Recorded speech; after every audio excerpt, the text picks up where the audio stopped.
कितने तरीके के एजेस होते हैं? कई बार हमें ये सुनने को मिलता है कि हमारे 7 जन्म होते हैं। ये सुना है 7 जन्मों का साथ हम कहते हैं, लेकिन ये 7 जन्म नहीं होता है, ये 7 लेवल्स ऑफ जन्म होता है। क्या आप ऐसा कह रहे हो कि जितने भी सारे सोल्स, जितने भी सारी आत्माएं हैं, जितने भी लोगों ने जन्म लिया है, वो अपने साथ एक सोल मेमोरी कैरी फॉरवर्ड करके आ रहे हैं? 1 साल 2 साल के बच्चे को रेप किया जाता है और उन्हें मार दिया जाता है, तो जब इमीडिएटली जब वो अगला जन्म लेते हैं तो हो सकता है उसी ट्रॉमा के साथ वो पैदा हो। स्टेप बाय स्टेप क्या क्या फॉलो अप करते हो? क्या प्रोसेस होता है to go into that past life and take that person back from that past life? पर जब भी वो गाड़ी कभी चला ही नहीं पाए, मतलब कई बार उन्होंने कोशिश की कि मैं लाइसेंस लूंगा, गाड़ी चलाऊंगा, पर वो कभी नहीं कर पाए। तो इनके लिए जब हमने पास्ट लाइफ रिग्रेशन किया था तो इसमें ये पता चला कि एक कोई ऐसा जन्म था जहाँ पे वो गाड़ी चला के एक नैरो ब्रिज से जा रहे थे, रात का टाइम था, तो उनकी गाड़ी जो है वो बहुत नीचे गहरे पानी में गिर गई थी। ऐसा भी तो हो सकता है कि वो सपना देख रहा हो, या फिर क्योंकि हमारे millions of thought are striking in a second, या अब पूरे दिन में कितने सारे थॉट्स हमको स्ट्राइक कर रहे हैं। मैं गंगा के घाट पे खड़ी हूँ, वहाँ पे बनारस के जितने भी घाट हैं, और वहाँ पे एक घाट है जहाँ पे लाशों को जलाया जाता है। जो बच्ची है जो मेरे पास आई थी, अब वो कॉलेज में पढ़ती है, और इसके साथ ऐसे हो गया था कि बार बार जो सेक्सुअल अब्यूज था इसके अपने खुद के पिताजी ने किया था। कई सारे जो reported cases of sexual abuse या फिजिकल अब्यूज होता है वो पहचान के ही लोगों में आता है। Almost 70 to 80% of the cases में जो लोग पहचान के होते थे। हम डेथ बेड विजन की बात करते हैं, मतलब जो इंसान अपने आखिरी चरण में है लाइफ के, लोग भी बताते हैं कि उसके आसपास कुछ ऐसे लोग दिखते हैं जो उसके एंसेस्टर्स थे, जिसको हम डेथ बेड विजन या कुछ ऐसा बोलते हैं। अगर इस जन्म में इसे एड्रेस नहीं किया गया तो इसकी बहुत ज्यादा श्योरिटी है कि ये इस जन्म में नहीं तो अगले जन्म में ये कैरी फॉरवर्ड होगी ही होगी। हेलो, नमस्कार, स्वागत है आप सभी का पॉडकास्टर आशुतोष के एक नए एपिसोड में।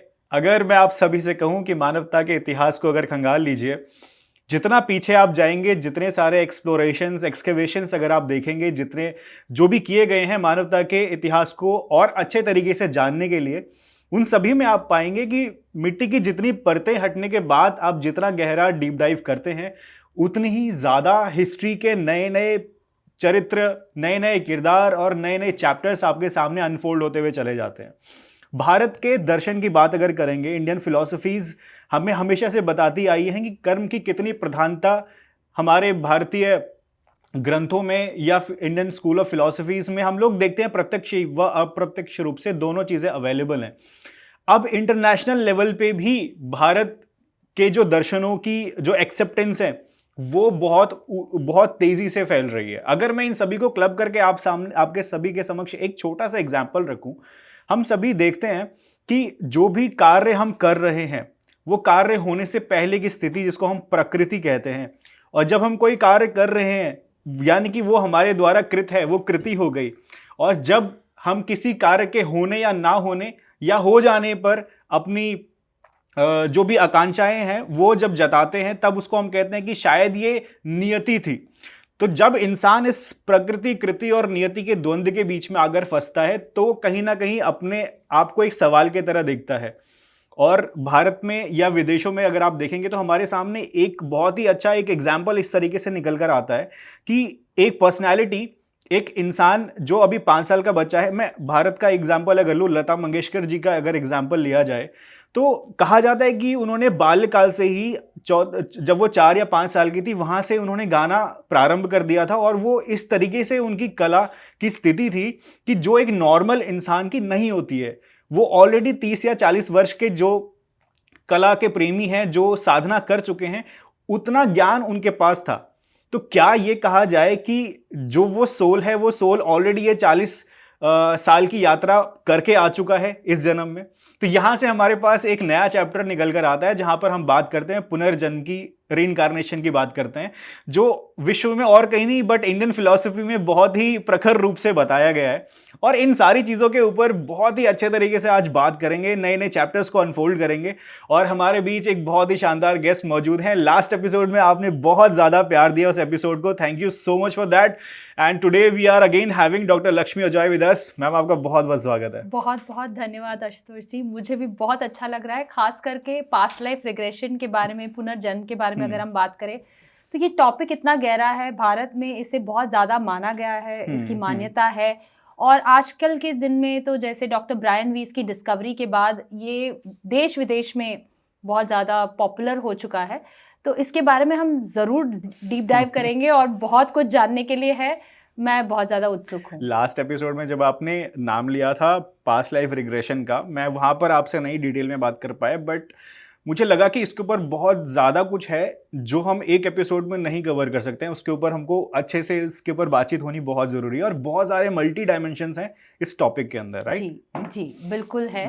तो आपने जैसे अभी एग्जाम्पल दिया था लता मंगेशकर जी का, एक बहुत ही खूबसूरत एग्जाम्पल है हमारे तेनाली रामन का। सभी ने सुना ही होगा कि विजयनगर के किंगडम के बहुत बड़े विदूषक थे तेनाली रामन, और वो कोर्ट के वन ऑफ द ज्वेल्स माने जाते थे।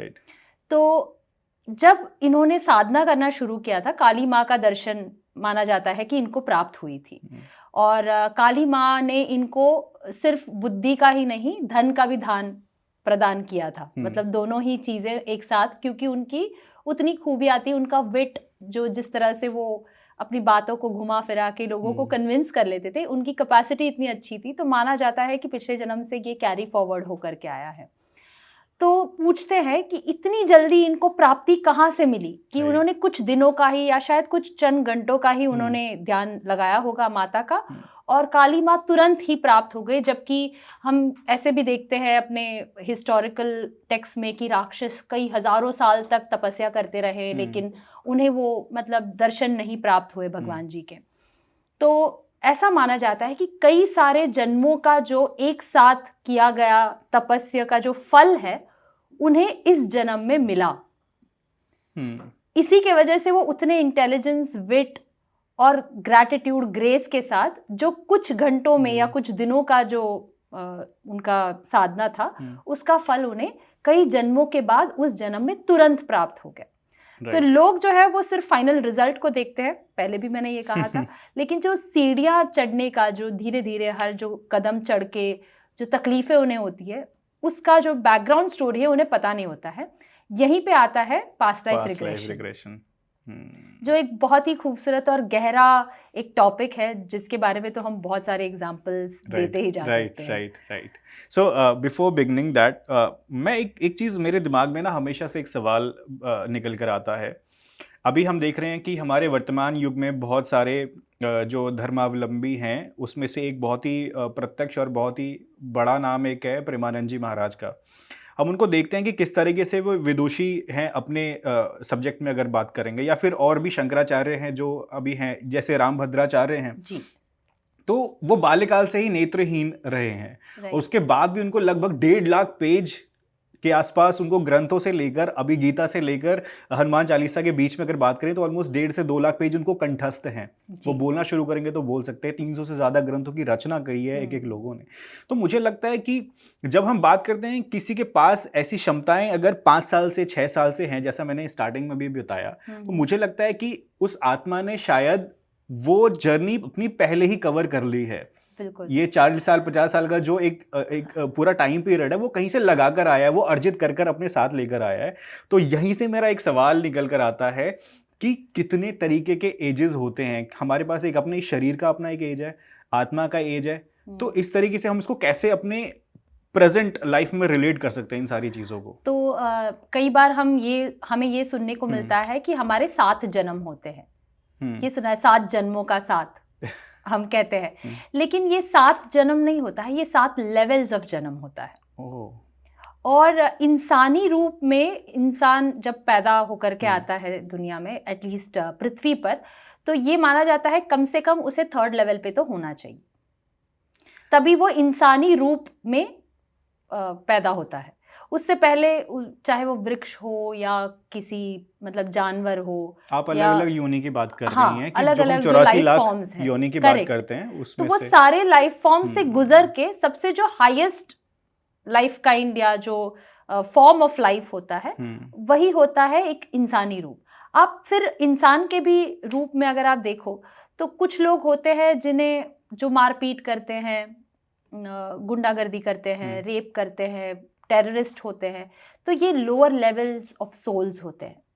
फिर जैसे जैसे सोल प्रोग्रेस करते जाता है, नई नई चीज़ों को सीखते जाता है, एक्यूमुलेट करते जाता है, और ये अपने कई सारे लेयर्स या लेवल्स ऑफ जन्मों के बाद वो अपने मेमोरी को रिटेन करते जाता है एट द सोल लेवल। इसीलिए अगर आप देखोगे कि एक 10 साल का बच्चा भी कई बार आपको बहुत बड़ा ज्ञान दे करके चला जाएगा, और कभी कभी एक 80 साल का इंसान भी बच्चे की तरह बिल्कुल बिहेव करेगा, मतलब जिद करेगा या गुस्सा करेगा इस तरह से।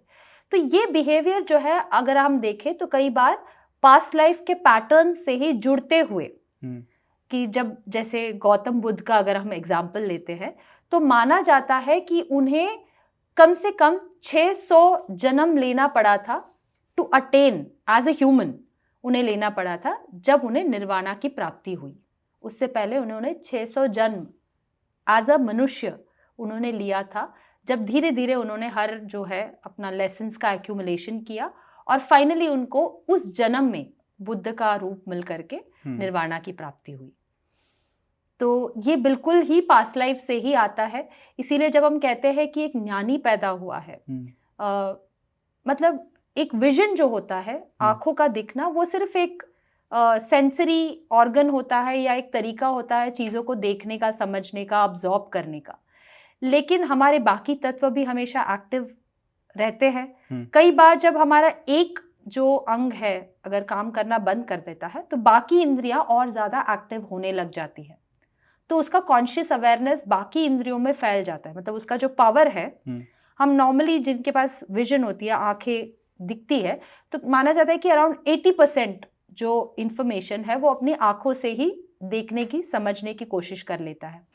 लेकिन जब आंखें नहीं होती है, वही 80% बाकी के जो 4 इंद्रियां होती है प्लस हमारा इंट्यूटिव पावर होता है, जो हमारा साउंड होता है, इन तत्वों को बड़ा करके बाकी इंद्रियां और इफेक्टिवली काम करने लगती हैं। और 13th सेंचुरी के एक बहुत मशहूर पोएट थे जिन्हें कहते हैं रूमी, और वो कहते थे कि बहुत लोगों ने सुना होगा कि he is known for his love poems. तो वो कहते थे कि all that you seek is already with in you. कई बार हम जवाब जो है बाहर की दुनिया से खोजने की कोशिश करते हैं, लेकिन हर चीज़ का जवाब हमारे अंदर में ही होता है। और ये कब हम खोजने लगते हैं? जब हम एक हायर लेवल के सोल पे आ जाते हैं। तब तक तो मनुष्य को वो भी जानकारी नहीं होती है कि मुझे जानना है अपने बारे में ज़्यादा। तो ये एक लेवल की अंडरस्टैंडिंग हो जाती है, कई सारे जन्मों का एक्सपीरियंस होता है, तभी जा कर के वो ज्ञानी जो है ज्ञान को प्राप्त कर पाता है, बाहर की दुनिया से नहीं, अपने ही अंदर के पास्ट लाइफ के एक्सपीरियंसेस के दौर पे। अच्छा, आप ऐसा कह रहे हो, जैसे ऐसे ये तो है कि जब हम बौद्धिकता के स्तर पर और भी ऊंचा बढ़ते हुए जाते हैं, हम उतना ही अपने अंदर की जर्नी को आगे बढ़ाते हैं। वी मूव इनसाइड अस, हम झांकना शुरू करते हैं अपने अंदर ही। yes.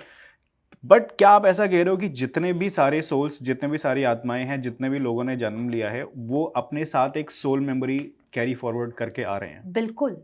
ये एक आप समझ सकते हो कि एक मोबाइल के डाटा की तरह होता है। आप इसके ऊपर आप बढ़ाते जा रहे हो, मेमोरी जब खत्म हो जाती है तो अनवांटेड जो चीज़ें हैं या जो चीज़, मतलब आप देखते हो कि आपकी मोबाइल के अंदर का जो डेटा है वो फुल हो गया, तो जो अनवांटेड चीज़ें आप उसको डिलीट कर देते हो, या जो चीज़ का आप काम नहीं है, कोई फाइल है जिसको आपने डाउनलोड किया था, अब इसकी ज़रूरत नहीं है तो आप इसे मिटा देते हो, ताकि आप नई जगह बना सको फॉर न्यूअर मेमोरीज। या अगर आपको लगता है कि ये सारे डाटा इंपॉर्टेंट है तो आपने मेमोरी के जो एक्सपैंडेबल जीबी आता है या हायर लेवल ऑफ मेमोरी का जो डाटा है उसे आप लेने लगते हो, और उससे आपका एक्सपेंशन शुरू होता है।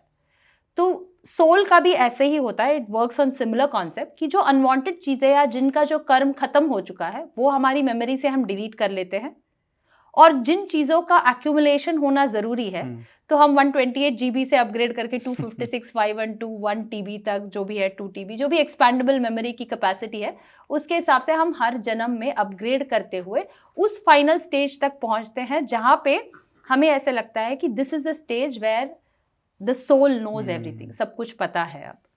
ऐसा देखा गया है जनरली, अगर हम पास्ट लाइफ रिग्रेशंस की बात करें या पास्ट लाइफ्स की बात करें, कुछ लोग अपने साथ अपने जन्म से ही कुछ ऐसे मेमोरीज को लेकर साथ में कैरी फॉरवर्ड कर रहे होते हैं, या starting from their birth they are carrying some sort of disease with them. Oh god, yes, मुझे लग रहा है इसमें बहुत सारे मतलब वेरी स्टार्क एग्जाम्पल्स मेरे आंखों के सामने आ रहे। तो सबसे पहला जो एग्जाम्पल मेरे एक केस स्टडी का देना चाहूँगी मैं, कि एक मेरे पास एक लेडी आई थी, इनका नाम मैं नहीं लूँगी, अपने ये पर्सनल कॉन्फिडेंशियल इन्फॉर्मेशन होता है।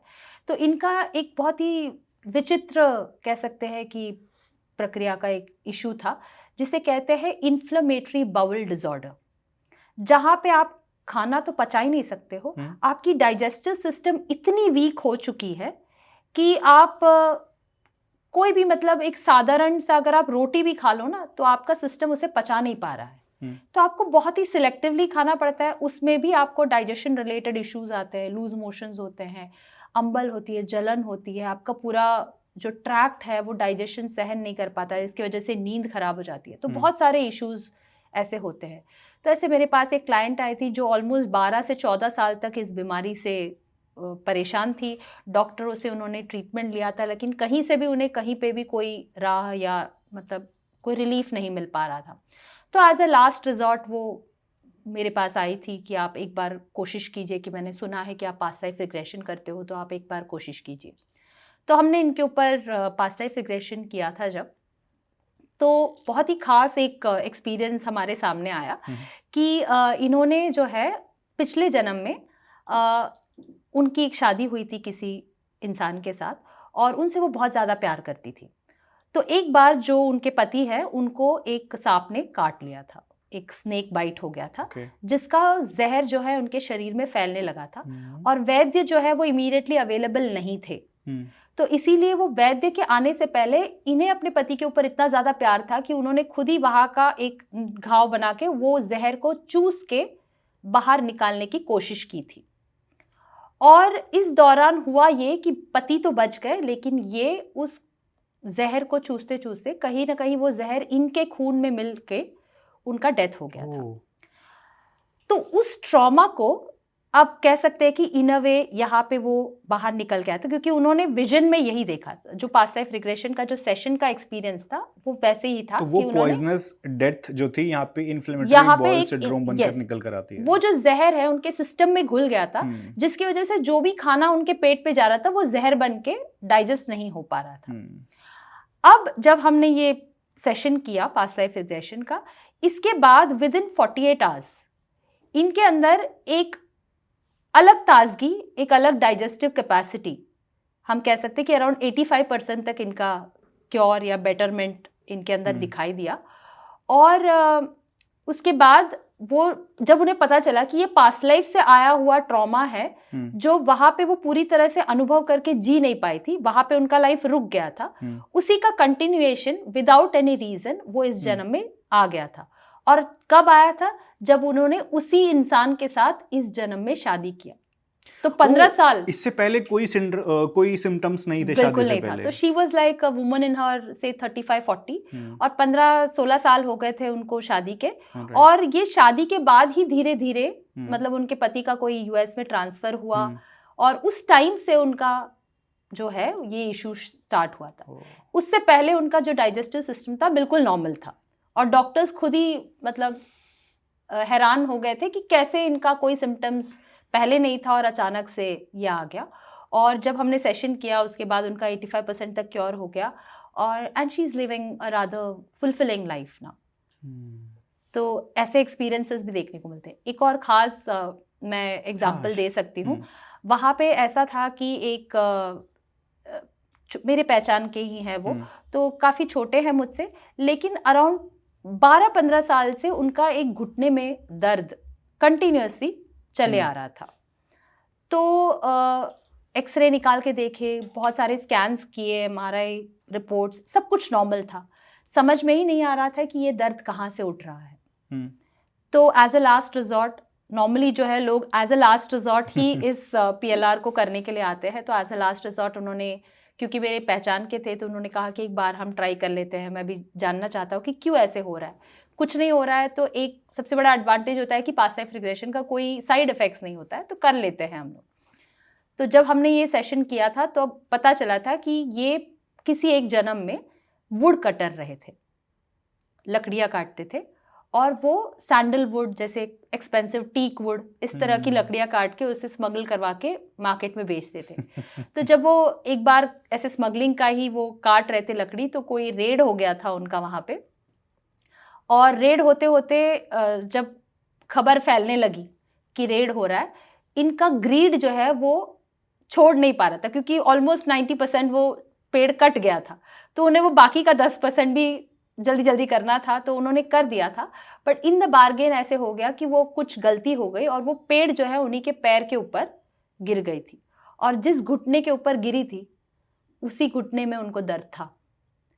और जब वो अनुभव उनको उस पास्ट लाइफ रिग्रेशन के एक्सपीरियंस में हुआ, तो वही दर्द का इंटेंसिटी वहाँ पे महसूस हुआ जितना वो पेड़ के गिरने पे हुआ था। मतलब वो बढ़ गया था इंटेंसिटी उसका। और उसके बाद हमने वहाँ पे उनका हीलिंग किया, और उसके I would say with in 24 hours इनका जो पेन है ऑलमोस्ट 95% तक रिड्यूस हो चुका था। उसके बाद अभी कुछ 5-6 साल हो गए हैं, उन्हें कोई दर्द नहीं है। वाओ।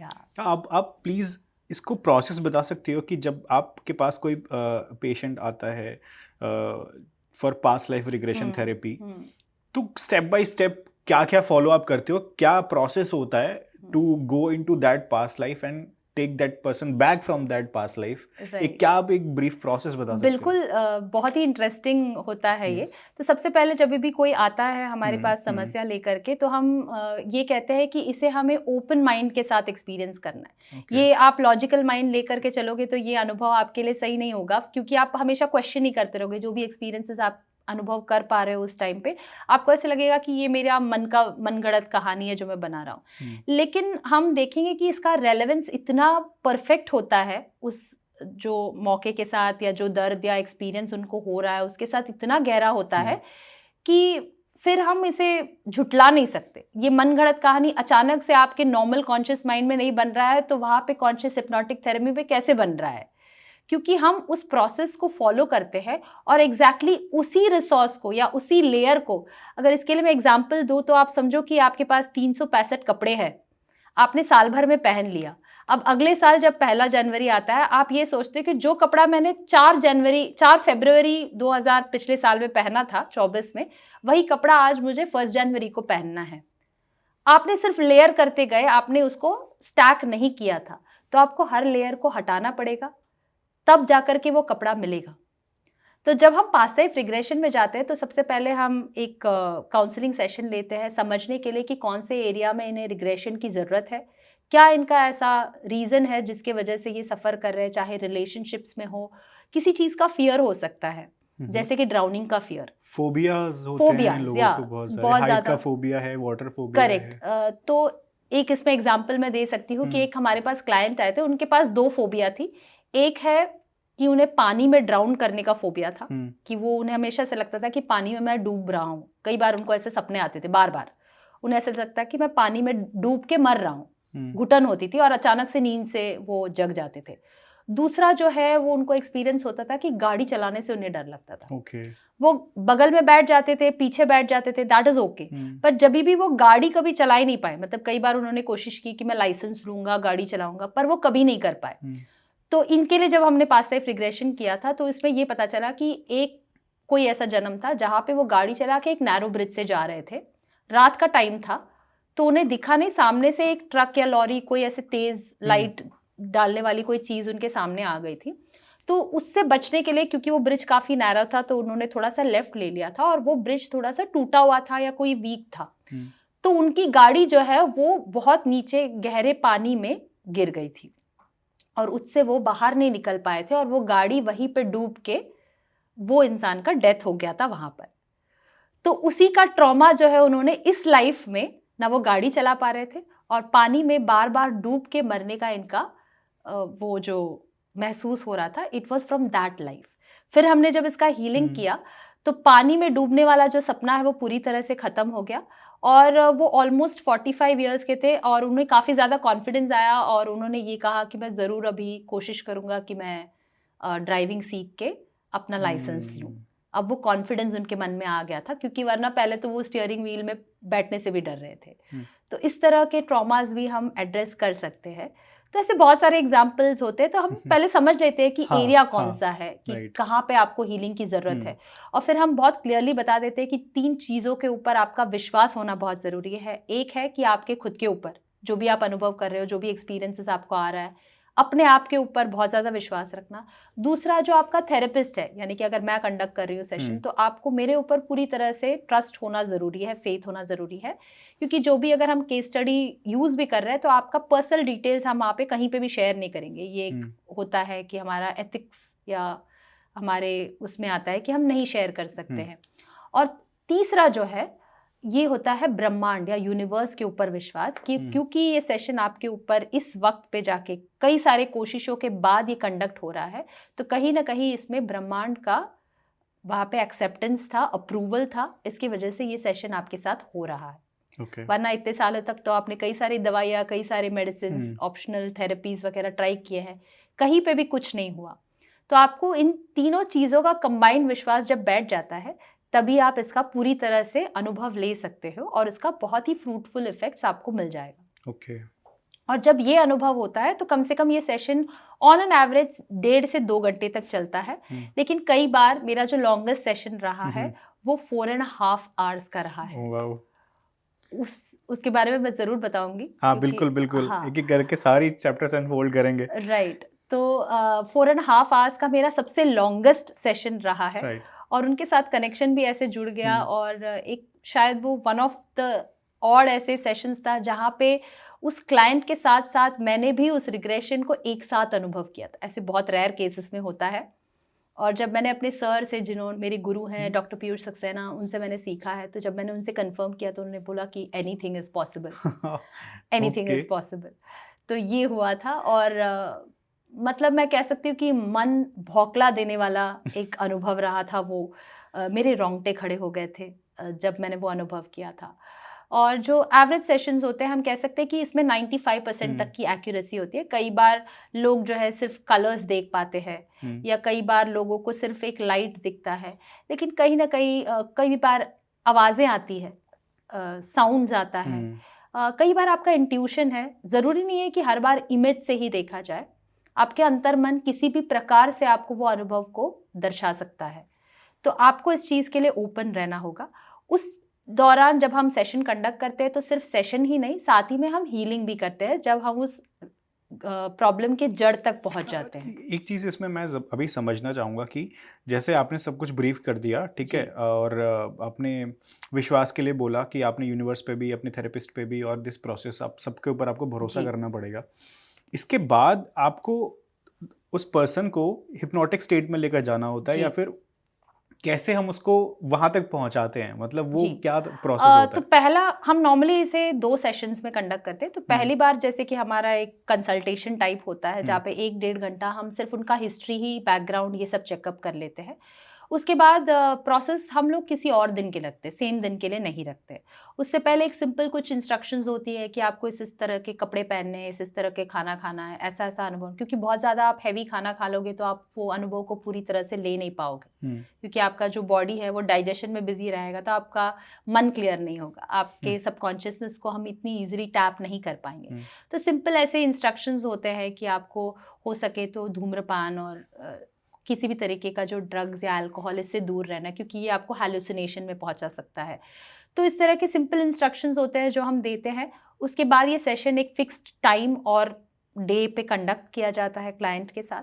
ये ऑनलाइन भी होता है, ऑफलाइन भी होता है। यानी कि अगर सामने सामने भी आप क्लाइंट के साथ करते हो तो ठीक है, लेकिन कोविड के टाइम पे मैंने 300-350 के ऊपर सेशन सिर्फ 3 महीने के अंदर ही किया था। दिन में मैं 4-4, 5-5 सेशंस कंडक्ट करती थी। ऐसा नहीं होता कि ऑनलाइन केस में, क्योंकि आपको उस इन्वायरमेंट को कंट्रोल करना होता है, आपके पास जितने वेरिएबल्स हैं उन सबको कंट्रोल करना है। हाँ। क्योंकि बहुत ही, मुझे लग रहा है कि बहुत ही सेंसिटिव प्रोसेस है, तो ऑनलाइन में प्रॉब्लम नहीं आती? बिल्कुल नहीं प्रॉब्लम आती है, क्योंकि हम पहले से क्लाइंट को बता देते कि किस तरह का माहौल उन्हें अपने आसपास पे क्रिएट करना चाहिए। हम कहते हैं कि बाहर एक्सटर्नल कहीं से भी आपका डिस्टर्बेंस ना हो, इस तरह के माहौल में आप चले जाइएगा। थोड़ा सा डिमलिट रूम होना चाहिए, जहाँ पे जैसे बहुत ज़्यादा उजाला ना हो, जहाँ पे आप धीरे मेडिटेटिव स्टेट में, जहाँ पे 2-3 घंटे तक आपको कोई परेशान ना करे, डिस्टर्ब ना करे, इस तरह का माहौल। कपड़े आप उस तरह से पहन लो, और फ़ोन जो है आप अपने लाउड स्पीकर पे रख लो, या फिर आप हेडफोन्स पहन लो, ताकि मेरी आवाज़ के साथ वो कनेक्शन जुड़ जाती है। आप जो लोग यहाँ पे भारत में नहीं रहते हैं या इजीली एक्सेस नहीं कर पाते हैं, मेरे बहुत सारे क्लाइंट्स जो मैंने केस स्टडीज़ बताते हैं, एक केस स्टडी जो है यूएस में हुआ है, एक केस स्टडी जो है यूरोप का हुआ है, तो ऐसे अलग अलग देशों में रहते हैं, उन लोगों का ऑब्वियसली यहाँ पे सामने आना या वहाँ के थेरेपिस्ट को एक्सेस करके उनसे शायद उनके हाई फीस को अफोर्ड कर पाना शायद मुश्किल होगा, तो इसीलिए वो लोग ये ऑल्टरनेटिव अपना लेते हैं और उसका भी इफेक्ट्स हम देखते हैं कि मोर और लेस सेम ही होता है, इसमें ज़्यादा कोई फ़र्क नहीं आता है। और साथ ही में हम ये कह सकते हैं कि समझो किसी वजह से ये सेशन आधे में टूट जाता है कि हम इनकम्प्लीट रह जाता है या फ़ोन कट हो जाता है या बैटरी डेड हो जाती है, इस तरह के कई सारे ऑप्शंस हम देते हैं। तो इसमें होता सिर्फ इतना ही है कि आप अपने सबकॉन्शियस स्टेट में जो हिप्नोटिक ट्रांस स्टेट में होते हो उसमें या फिर आप गहरे नींद में चले जाते हो, जब आप उठते हो तो या फिर वो चीज़ें आपको याद रहती है या भूल जाते हो, या दूसरा एक ऑप्शन होता है कि आप आधे अधूरे में जितना तक आपने एक्सपीरियंस किया था वहां तक का एक्सपीरियंस आपको पता है और उसके आगे क्या हुआ ये पता नहीं है। Okay. और जब आप हिप्नोटिक ट्रांस से टूट जाते हो तो थोड़ी देर तक आपका जो है वो उसी स्टेट में आप रहते हो जब तक कहीं ना कहीं आपको ब्रेक नहीं आ जाता, या फिर आप नींद में चले जाते हो या फिर आफ्टर वाइल आप कॉन्शियसनेस में आ जाते हो कि यार ये तो मेरा कुछ गड़बड़ हो गया। पर एटलीस्ट मैं कह सकती हूँ कि anywhere between 15 minutes to about 2-3 hours अगर कोई इंसान सो जाता है तो इससे ज़्यादा उसका असर नहीं रहता है। उसके बाद आप फिर नॉर्मल स्टेट में अपने प्रेजेंट लाइफ में प्रेजेंट कॉन्शियस स्टेट में आ जाते हो। तो उसमें सिर्फ एक ही चीज़ मैं कह सकती हूँ, इसीलिए इसे कहते हैं कॉन्शियस हिप्नोटिक ट्रांस। आपके ही परमिशन के साथ आपके कॉन्शियसनेस को टैप करके उस जगह पर पहुंचाते हैं जहां से हमें इंफॉर्मेशन निकालने की ज़रूरत है। तो इसके लिए एक सर्टिफाइड थेरेपिस्ट का होना ज़रूरी है क्योंकि उन्हें एग्जैक्टली पता होता है कि कैसे आपके, तो ऐसे देखते हैं कि इस तरह से हमारा प्रोसेस होता है। हम अलग अलग स्टेप्स को फॉलो करते हैं, हीलिंग हो जाती है। उसके बाद हम क्लाइंट के साथ एक डिस्कशन करते हैं कि पोस्ट सेशन के बाद एक छोटा सा डिस्कशन कर लेते हैं कि कौन सा एरिया उन्होंने समझा, क्या उससे फ़र्क पड़ा, उन्हें कहाँ पे पेन महसूस हुआ, हीलिंग उन्हें महसूस हो पाई कि नहीं। ये सारी चीज़ों का हम एक बार डिटेल फीडबैक ले लेते हैं, थोड़ा सा सजेशंस अगर कुछ होता है तो वो दे देते हैं और इस तरह से ये प्रोसेस जो है पूरी तरह से कंप्लीट हो जाता है। और जनरली हमने ये देखा है कि इसमें 95% का सक्सेस मिलता है हमें सेशंस के दौरान, और साथ ही में जो एक्यूरेसी के बाद जो क्लाइंट के अंदर का जो बदलाव होता है वो भी अराउंड 95% क्योर मिल जाता है, जो कि ऑलमोस्ट हम कह सकते हैं लाइफ टाइम का ही वो लास्ट करता है। क्योंकि अब तक तो मेरे पास ऐसे कोई कंप्लेन नहीं आया। खुद का भी अगर मैं केस लूँ तो मेरे 14 साल की जो UTI है, यूरिनरी ट्रैक्ट इन्फेक्शन, कई सारी दवाइयाँ मैंने ट्राई की थी, इससे बिल्कुल भी ठीक नहीं हो पाया था। और एक सेशन के बाद ये विदिन 48 आवर्स 95% का क्योर हो गया था। अब 8 साल हो चुके हैं इस बात को और बिल्कुल भी ये कभी भी रिपीट ही नहीं हुआ है। वाओ। मेरे पास आपके लिए 2 सवाल हैं जो मुझे ऐसा लग रहा है जितना आप इसमें बताते जा रहे हो ना केसेस, मेरे पास बहुत सारे सवाल इकट्ठा हो गए और मैं पूछना चाहता हूँ। एक तो ये कि जब हम बात, आपने बताया कि किसी फोबिया से हमको पता लगता है कि हम एक अनुमान लगा लेते हैं कि कहाँ से ये पास्ट लाइफ में कुछ ना कुछ इससे रिलेटेड कुछ हुआ होगा। बट मेरा सवाल ये है कि आज के समय में हर 5 में से 2 या 3 लोगों को हाइट से डर लगता है, पानी से डर लगता है, सड़क पे चलते हुए डर लगता है। तो हम कैसे डिफरेंशिएट कर पाते हैं कि ये पास्ट लाइफ रिग्रेशन का केस है या एक नॉर्मल फोबिया है इंसान को? देखिए, फोबिया भी आ रहा है तो कहीं पास्ट पैटर्न से ही आ रहा है। वो आपके पिछले जन्म का हो सकता है या इसी जन्म के बचपन का हो सकता है, कहीं का भी हो सकता है। मतलब वो कहीं से आपको, मतलब बचपन से ही जब आप पैदा हुए थे तो आपने देखा होगा कि बच्चे जो है कैंडल के लाइट को फ्लिकर करने की कोशिश करते हैं, उन्हें आग से डर नहीं लगता। एक बार अगर जल गया, वो एक बार अगर जल गया तो, और समझो गहरा, मतलब छोटा मोटा अगर रहा तो इतना वो असर नहीं पड़ता है। समझो वो इतना गहरा जल गया कि कहीं निशान बन गया या उस चीज का घाव बहुत देर तक उसके मन में या बहुत ज्यादा गहरा प्रभाव पड़ा है, तो वो जो ट्रॉमा है वो काफी देर तक या कई जन्मों तक वो कैरी फॉरवर्ड होता है। कई बार हमने ये भी देखा है कि बॉडी में कहीं निशान लग जाते हैं और वो निशान जो है पिछले जन्म का किसी वॉर का या किसी, मतलब गोली लग गई थी तो उसके बुलेट का वूंड का वो निशान है, वो इस जन्म में लग के, इस तरह से भी केसेस हमने मुझे लगता है कि इंडियन बॉलीवुड सिनेमा ने इसको बहुत अच्छे से हाईलाइट किया है। बहुत सारी मूवीज में हम देखते हैं। करण अर्जुन का मूवी मुझे बहुत ऐसे अभी ध्यान में आ रहा है, तो ऐसे बहुत सारे हम रिलेटेबल केसेस ले सकते हैं। हाँ। लेकिन कई बार जैसे ना हमारा अंदर का जो टैलेंट होता है वो पिछले जन्म के कई, अभी आज सचिन तेंदुलकर बना है या विराट कोहली जो बने हैं, ये इतने बड़े क्रिकेटर्स इसीलिए बने हैं क्योंकि इनके अंदर ये स्किल कई जन्मों से था, जो इस जन्म में आ करके वो उभर के उन्हें सही तरीके का ग्रूमिंग या गाइडेंस या ट्रेनिंग मिला है, जिसकी वजह से वो अपने टैलेंट को पूरी तरह से बाहर दिखा पाए हैं, पूरी दुनिया के सामने प्रदर्शन कर पाए हैं, और जिसकी वजह से ये आज इस हाइट पे या मुकाम पे पहुंच पाए। तो एक तो सवाल मेरा ये था। दूसरा मेरा आपसे ये सवाल था कि हम बात कर रहे हैं जब ट्रांस स्टेट में लेकर जा रहे हैं पेशेंट को, पेशेंट मैं फिलहाल यहाँ यूज़ कर रहा हूँ, बट ऐसा भी तो हो सकता है कि जब वो इंसान, क्योंकि आपको पता है डीप स्लीप में आपने बात की जाने की, बट वहाँ पे हमारा सबकॉन्शियस ब्रेन एक्टिव है, वो हमेशा एक्टिव रहता है, बट वो ऐसा भी तो हो सकता है कि वो सपना देख रहा हो, या फिर क्योंकि हमारे millions of thought are striking in a second, या आप पूरे दिन में कितने सारे थॉट्स हमको स्ट्राइक कर रहे हैं। हाँ।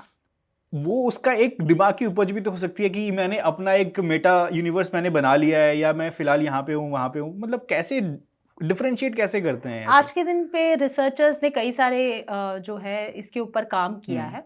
तो कुछ थियोरीज जो बाहर निकल के बहुत ग्लैरिंगली जो सामने आती है, उसमें से एक जो थियोरी है वो माना जाता है कि आज के दिन पे सिर्फ ये एक यूनिवर्स नहीं है, there is an existence of parallel universes, यानी मल्टीवर्स थियोरी के बारे में हम एस्ट्रोफिजिसिस्ट जो है आजकल इसके ऊपर रिसर्च करें। Black hole theories, parallel universes या मल्टीवर्स थियोरीज का हम लोग आजकल चर्चा कर ही रहे हैं। तो ऐसा भी हो सकता है कि जो आप सपने देख रहे हो, ऑब्वियसली वो कहीं ना कहीं आपके कॉन्शियसनेस या सबकॉन्शियसनेस का हिस्सा रहा होगा, और कुछ अजीब जैसे कुछ सपने होते हैं, अगर वो देख रहे हो तो हो सकता है कि वो किसी और पैरेलल यूनिवर्स में आप ही का एक क्लोन या आपका एक सिस्टम होगा जो इसका अनुभव वहाँ पे पैरेलल यूनिवर्स में ले रहा है, जिसकी वजह से आपके पास ये आया है। तो वहाँ से भी ये आ सकता है। दूसरा है, आज के दिन पे बहुत ज़्यादा जो रिसर्च काम हो रहा है वो है ड्रीम एनालिसिस पे। तो इसके ऊपर एक अलग लेवल ऑफ रिसर्च थ्योरी चल रही है कि ड्रीम्स का क्या इंटरप्रिटेशन हो सकता है, क्यों इस प्रकार के ड्रीम्स हमें आते हैं, और इसका क्या सिंबलाइजेशन हो सकता है या इसका क्या मीनिंग हो सकता है। तो इस प्रकार के जो कुछ ड्रीम्स हैं जो मुझे भी आए थे और मैं ये कह सकती हूँ कि ये मेरे फ्यूचर को दर्शा रहा था इन अ वे। ओके। तो अगर आपकी परमिशन हो तो मैं बता दूं कि ये क्या ड्रीम था। ये नहीं, परमिशन की क्या बात है, आप प्लीज शेयर कीजिए। मैं वैसे भी फ्यूचर लाइफ प्रोग्रेशन पे हम लोग आने वाले हैं, हम उसको डिस्कस करना है। तो ये काफी गहरा मतलब एक इंटरेस्टिंग कॉन्सेप्ट है, क्योंकि हम पास्ट लाइफ रिग्रेशन के बारे में तो जानते ही है। कई बार जो है ना हमारे एक्सपीरियंसेस हमारे आने वाले कल के बारे में भी कई सारी चीजों को बता देता है। अब जैसे कोविड आया था, पता ही है कि पूरी दुनिया को हिला दिया था कोविड ने, और इसमें कई सारे लोगों की डेथ हो गई थी। पर इसी के साथ हम ये भी देखते हैं कि इंडिया का पॉपुलेशन कोविड के बाद ही नंबर 1 पे पहुंचा है। तो हम देखते हैं कि जो डेथ होता है ना, वो एक्चुअली एंड नहीं होता है, एक नए साइकिल का या एक नए शुरुआत का आगमन होता है। जैसे हम कहते हैं कि कलयुग आ गया है, तो अब खत्म होने वाली है दुनिया। तो एक्चुअली हम ये कह सकते हैं कि ये एक चीज का अगर अंत होता है तो एक नई शुरुआत को वो दर्शाता है। Correct. Every and is a new beginning. ये चीज़ का अगर हम कॉन्सेप्ट को मानते हैं तो कोविड के दौरान 2017 में मैं पहली बार काशी विश्वनाथ जी का दर्शन लेने के लिए गई थी बनारस। तो बहुत ही बढ़िया दर्शन हुआ था मेरा वहाँ पे। तो उस टाइम पे कुछ 2-3 बार मुझे एक ही सपने बार बार आए थे, और ये सपना जो है मैं 2019 में दोबारा जब वाराणसी गई थी, वो दर्शन विश्वनाथ जी का मेरा सेकेंड टाइम जब दर्शन हुआ, तो दोबारा से वो जो सपने हैं वही सेम टू सेम सपने बैक टू बैक एक ही पैटर्न में आ रहे थे। तो मुझे ऐसे लगा इसका डेफिनेटली कोई कनेक्शन होगा, और मैं कड़ियों को जोड़ने की कोशिश कर रही थी। तो सपना इस प्रकार से था कि मैं गंगा के घाट पे खड़ी हूँ, वहाँ पे बनारस के जितने भी घाट हैं, और वहाँ पे एक घाट है जहाँ पे लाशों को जलाया जाता है, मणिकर्णिका घाट। यस, मणिकर्णिका घाट। तो उस घाट में मैं खड़ी हूँ, आसपास में कोई नहीं है। okay. मैं अकेली हूँ, पीछे घाट में लाशें जल रही हैं, ठीक है, और मैं घाट के बिल्कुल वो लास्ट स्टेप पे खड़ी हूँ। तो बीच गंगा से एक नाव अपने आप से आ रही है चल करके मेरे पास अपने आप से। कोई नहीं है वहाँ पे, कोई बोट नाव चलाने वाला कोई नहीं है। और ये बिल्कुल एंटीक ज़माने में जैसे होता है, एक मोर की तरह उसका हेड है, सर है, और पीछे एकदम लंबा उसका टेल है, मतलब बड़ा लंबा सा बोट है। और वो मेरे सामने चल करके आ रहा है अपने आप। और जब वो आता है तो बिल्कुल मेरे सामने रुक जाता है और मैं उसके अंदर जाके बैठ जाती हूँ। और फिर अब ये बोट अपने आप से बीच नदी में चलने लगती है, गंगा में। कुछ दूर चलने के बाद, नदी के बिल्कुल बीचों बीच गहरे पानी में जाने के बाद, कुछ समय के बाद वो जो बोट है, नाव है, अपने आप बंद हो जाती है। अब गहरे पानी में बंद कैसे हो गई, जब मैं ये देखती हूँ तो ये करीबन, मतलब जब मैं उस नाव में बैठती हूँ तो करीबन 3-4 रात के बजे होंगे, सुबह के। और जब मैं बीच पानी में पहुंच जाती हूँ तो थोड़ा थोड़ा उजाला आने लगता है, 5-5:30 करीबन उस टाइम का होता है।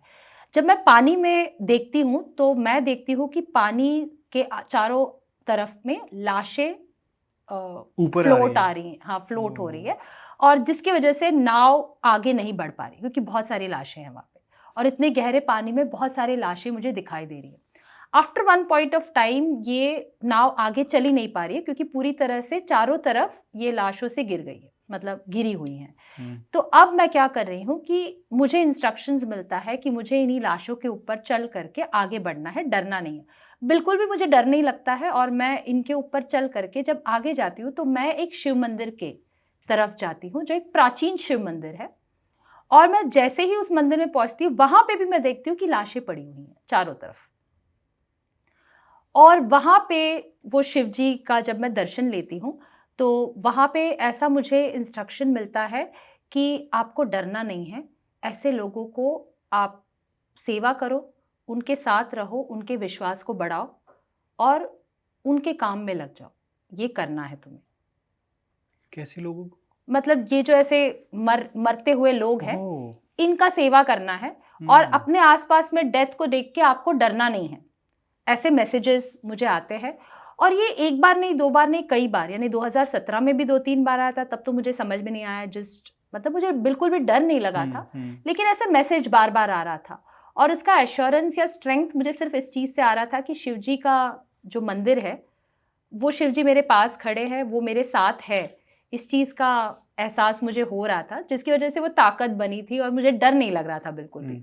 और सेम चीज़ जो है 2019 दिसंबर के करीब रिपीट हुई, और फरवरी 2020 में हम जानते ही हैं कि कोविड लग गया था। और उस टाइम पे मैंने बहुत ज़्यादा समाज सेवा और कोविड के लोगों को, मेरे फैमिली डॉक्टर ने भी कहा था कि मैडम आप बिल्कुल डर नहीं लगता है, यहाँ पे लोग अपने खुद के परिवार वालों को छोड़ करके भाग रहे हैं और आप लोगों की सेवा में लगे हो। तो एक चीज़ मैंने बहुत, मेरे दिमाग में जो इन्फॉर्मेशन बैठ गया था वो ये था कि आपकी डिक्शनरी में कोविड बिल्कुल एग्जिस्ट नहीं करता है। मुझे याद नहीं है कि कब मैंने मास्क पहना। पर मतलब अगर मैं ये कहूँ तो शायद लोगों को बुरा लग सकता है या गलत लग सकता है, लेकिन ये इतना स्ट्रॉन्ग था मेरा इनर पावर या जो गाइडेंस मुझे मिल रहा था, उससे मुझे ऐसा लगा कि कुछ नहीं हो सकता है। और बहुत ज़्यादा लोगों तक मैं इसमें पहुंच पाई और उनकी सेवा करने का मुझे मौका मिला। और बस बाकी तो रेस्ट इज हिस्ट्री। जितना भी आपने इसमें बताया ना, मतलब सच में मैं इसको रिलेट कर पा रहा हूँ। और अगर मैं बात करता हूँ इंडियन हिस्ट्री की, अगर मैं बात करूँ, वहाँ से भी मेरे को 2 एग्जांपल्स मेरे सामने आते हैं कि जैसे हमने पास्ट लाइफ रिग्रेशन की बात की, मैं फ्यूचर पे आना चाहता हूँ, बट उससे पहले जैसे एक रिलेटेबल चीज़ मुझे लग रही है कि जब हम महाभारत देखते हैं तो महाभारत की रचना व्यास मुनि ने की, तो उन्होंने पास्ट में जाकर महाभारत लिखी। राइट। और रामायण की जो रचना हुई थी, कहा जाता है कि वाल्मीकि जी ने उसको फ्यूचर में जाके लिखा था। करेक्ट। राइट। तो हम ये चीज़ तो साइंस अभी एक्सेप्ट कर रहा है, टाइम ट्रेवल पॉसिबिलिटीज अभी हम एक्सप्लोर कर रहे हैं, बट ये बहुत पहले से हमारे बीच मौजूद हैं। हमारे पास जो हमारे ऋषि और मुनि थे वो त्रिकालदर्शी उनको कहा जाता है, so they can travel into different dimensions. तो मैं आपसे human connection to the cosmos की बात करना चाहता हूँ, वहाँ पर आना चाहते हैं। क्या आपने कभी ऐसा केस कोई हैंडल किया है जिसको आपने एक थर्ड, मतलब अलग ही यूनिवर्स या कोई अलग पैरेलल यूनिवर्स में ट्रैवल जहाँ पे किया हो, या फिर कहीं और अलग प्लैनेट पर ट्रैवल किया हो? ये बहुत ही एक्सटेंसिव और गहरा टॉपिक है, इसके अंदर तो हम पूरा दिन ही बात कर सकते हैं अगर कहने जाए तो। कोई एक एग्जांपल अगर तो आप? बिल्कुल। यस। तो मैं ऐसे कह सकती हूँ कि इसमें जो सबसे पहला है एग्जाम्पल जो मैं देना चाहूँगी वो ऐसा है कि आपका ये जो टाइम फ्रेम है कि आप आज 21st सेंचुरी में हो, तो अगर समझो किसी 13th सेंचुरी का आपका कोई लेसन है जो आपका सीखना रह गया हो, चाहे वो हिस्ट्री का हो या किसी पर्टिकुलर इंसान के साथ का एक्सपीरियंस हो या किसी गुरुजन या मुनिवर थे उस जमाने के जिनके पास से आपको कोई चीज़ सीखना रह गया हो, और आपके सोल को ऐसे लगता है कि मुझे वहाँ पे जाके उनके अंडर के उनके शिष्य बन करके ये लेसन मुझे उनसे सीखना है, तो ये पॉसिबिलिटी है कि आज आप 21st सेंचुरी में, अब हम लीनियर टाइमलाइन की बात कर रहे हैं, बट हमारे सोल का कोई टाइमलाइन नहीं होता है। और ये प्रूव भी किया जा रहा है, आजकल फिजिसिस्ट इस पे काम कर रहे हैं, साइंटिस्ट इसके ऊपर और ज़्यादा गहरा रिसर्च दे रहे हैं। तो आपके लिए ये पॉसिबिलिटी है कि आप 13th सेंचुरी में पहुंच जाओ, उस अनुभव को, उस जिंदगी को पूरी तरह से जियो, and then you move back to the 22nd century आपके अगले जन्म में। आपने किसी क्लाइंट को या किसी पेशेंट को या खुद आपने कभी ट्रैवल किया है ऐसे अलग यूनिवर्स? बिल्कुल किया है। Really? यस। तो इसमें जो मेरा सबसे पहला, मैंने आपको पहले प्रॉमिस किया था कि जो मैंने मेरे क्लाइंट के longest session, longest please session please वाला, वो एक इंटरप्लैनेटरी एक्सपीरियंस भी रहा है, एक बहुत ही अनोखा एक्सपीरियंस रहा है, इसीलिए क्योंकि उनके साथ साथ मैंने खुद भी वहाँ पे ट्रैवल किया था।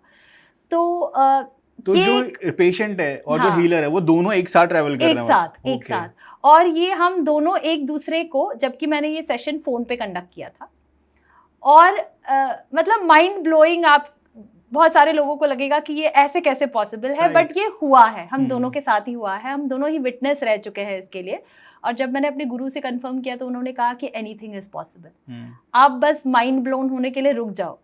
तो ये ऐसे ही एक सिचुएशन है जहाँ पे ये क्लाइंट जो है, उन्होंने अपने यही फाइब्रोमायाल्जिया का ही केस था, उनका एक मसल मतलब एक स्पैस्म क्या या स्पैस्टिक मसल या इस तरह से कुछ प्रॉब्लम है उनका, जहाँ पे उनका मसल्स वीकन होते जा रहा है, और वो ऐसे लग रहा है कि उनकी जो ताकत है मसल्स की दिन ब दिन कम होते जा रही है। तो इनका रेफरेंस किसी के थ्रू से आया था, वो खुद भी पास्ट लाइफ रिग्रेशन थे पर उनके डायरेक्ट स्टूडेंट थे, तो उन्होंने कहा कि मेरे करने से इनके ऊपर इतना असर नहीं आएगा, तो आप कर लीजिए लक्ष्मी जी, ऐसे रेफरेंस उन्होंने दिया था। तो इनके पास मेरी बात हो गई थी। तो जिस दिन शाम को हमने बात की थी, मुझे ऐसे लगा कि ये बिल्कुल तैयार है और ये अगले दिन सुबह ही ये सेशन कर सकती हैं। और जब मैंने कहा तो इन्होंने भी मेरी बात, मतलब तुरंत ही उनको ऐसे ओके लग गया था, और हम अगले दिन सुबह 5 बजे, यानी हम शाम को करीबन 6-7 बजे कनेक्ट किए थे, 9 बजे तक हमारी बात हुई थी। अगले दिन सुबह हमने 5 बजे का सेशन तय कर लिया था। 4 बजे उठ के नहा धो करके तैयार होके बिल्कुल हमने सेशन फ़ोन पर ही स्टार्ट कर दिया था। और उस टाइम पे ये पता चला कि ये एक दूसरे पैरेलल एक प्लैनेट है, किसी और गैलेक्सी में, मतलब मिल्की वे गैलेक्सी में नहीं, कई ज़्यादा लाइट ईयर्स की दूरी पे कुछ एक ऐसा गैलेक्सी है जहाँ पे एक बहुत बड़ा ब्लू कलर का प्लैनेट है, और वो अर्थ से कम 10 से 12 गुना बड़ा है प्लैनेट का साइज़। ठीक है, तो इसमें जो लोग हैं बहुत कम लोग रहते हैं, लेकिन यहाँ के जो लोग हैं ना, रेगुलर ह्यूमन बींग्स की तरह नहीं है। वो इनका जो लिम्स है, यानी कि हाथ और पैर है, ये फिन्स की तरह, जैसे मछली का फिन्स होता है ना, इस तरह का इनका मतलब शरीर है। लिम्स यानी हाथ और पैर के बदले में उनका फिन्स है वहाँ पर। जलपरी जैसे होती है वैसे कह सकते हैं, बट नॉट एग्जैक्टली जलपरी, बट जैसे पूरे नीले रंग का शरीर है। 9 फुट ऊंचाई इनका कम से कम हाइट है, और जो इनके बच्चे भी है ना, वो 3-4 फीट के बड़े ऐसे होते हैं। और ये जो पर्टिकुलर लेडी है, अभी फिलहाल उस प्लैनेट में इनका एक पार्ट ऑफ द सोल वहाँ पे अभी भी कैद है। ओके। तो हम ये कह सकते हैं कि वो उस प्लैनेट की वॉरियर है, मतलब रक्षक है। ठीक है, तो अपने लोगों को बचाने का, संभाल के रखने का, लेकिन लीडर की तरह उनको माना जाता है या देखा जाता है। लेकिन एक दूसरे ग्रह के लोग ने इनके ऊपर अटैक किया था। ये पॉसिबिलिटी है, क्योंकि ऐसे भी साइंस में माना जाता है कि हमारे अर्थ में जब हम आज बात कर रहे हैं, हो सकता है कि हमारे आसपास दूसरे प्लैनेट्स के लोग हमारे ही जैसे इंसान के बेस में घूम रहे हैं, या ये भी पॉसिबिलिटी है कि वो एक नकाब पहन के या हमारे आसपास में नज़र नहीं आते, इस प्रकार से वो जी रहे हैं। पॉसिबल है, क्योंकि ह्यूमन आई हो सकता है, हम एक फ्रीक्वेंसी को ही सुन सकते हैं, एक फ्रीक्वेंसी ही देख हैं। सकते हैं। बिल्कुल बिल्कुल, it is possible, it is possible. तो ये हमारे आसपास ऐसे बहुत सारे इंटरप्लैनेटरी लोग जो हैं घूमते रहते हैं। इसका कई लोगों ने प्रमाण भी दिया है कि ऐसे पॉसिबिलिटीज हमने देखे हैं। यूएफओस के बारे में भी सुनाया जाता है या देखा जाता है, कई बार लोगों ने देखा है। तो इस पर्टिकुलर प्लैनेट पे दूसरे प्लैनेट के लोगों ने अटैक कर दिया था और कुछ इन लोगों को मतलब नुकसान पहुंचाया था।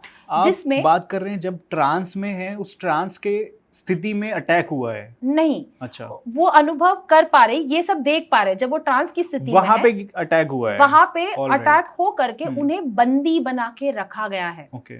और बंदी ऐसे बनाया है कि उनके चारों तरफ एक जैसे वो मेटल का मैश नहीं होता है, जैसे चुभता है वैसे एक तार जो हम इलेक्ट्रिक्यूटेड वायर्स फेंसिंग लगाते हैं जिसमें आप शरीर में बांधो तो वो चुभता है आपके शरीर में। तो इस तरह का फेंस उनके पूरे शरीर में बांध के रखा गया है, जिसकी वजह से इनकी मसल्स यहाँ पे धरती में इस टाइम पे कमजोर हो रही है। और अभी भी वो उस प्लैनेट पे पैरेलल लाइफ जी रही है और उनका सोल का एक हिस्सा यहाँ पे एज अ पनिशमेंट अर्थ पे भेजा गया है कि आपको इतने साल धरती पे ये पेन के साथ गुजर के आना है। जब वो खत्म हो जाएगा तभी ही आप वापस आपके सोल के साथ वहां पे जुड़ के कंप्लीट हो पाएंगे। और क्योंकि उनका पेन बहुत ज्यादा गहरा हो रहा था तो हमने गॉडेस थाओ जो है वो एक यूनिवर्सल मदर गॉडेस मानी जाती हैं, जो हम जैसे शिव जी को ब्रह्मांड का अवतार मानते हैं कि ये ब्रह्मांड के रक्षक है।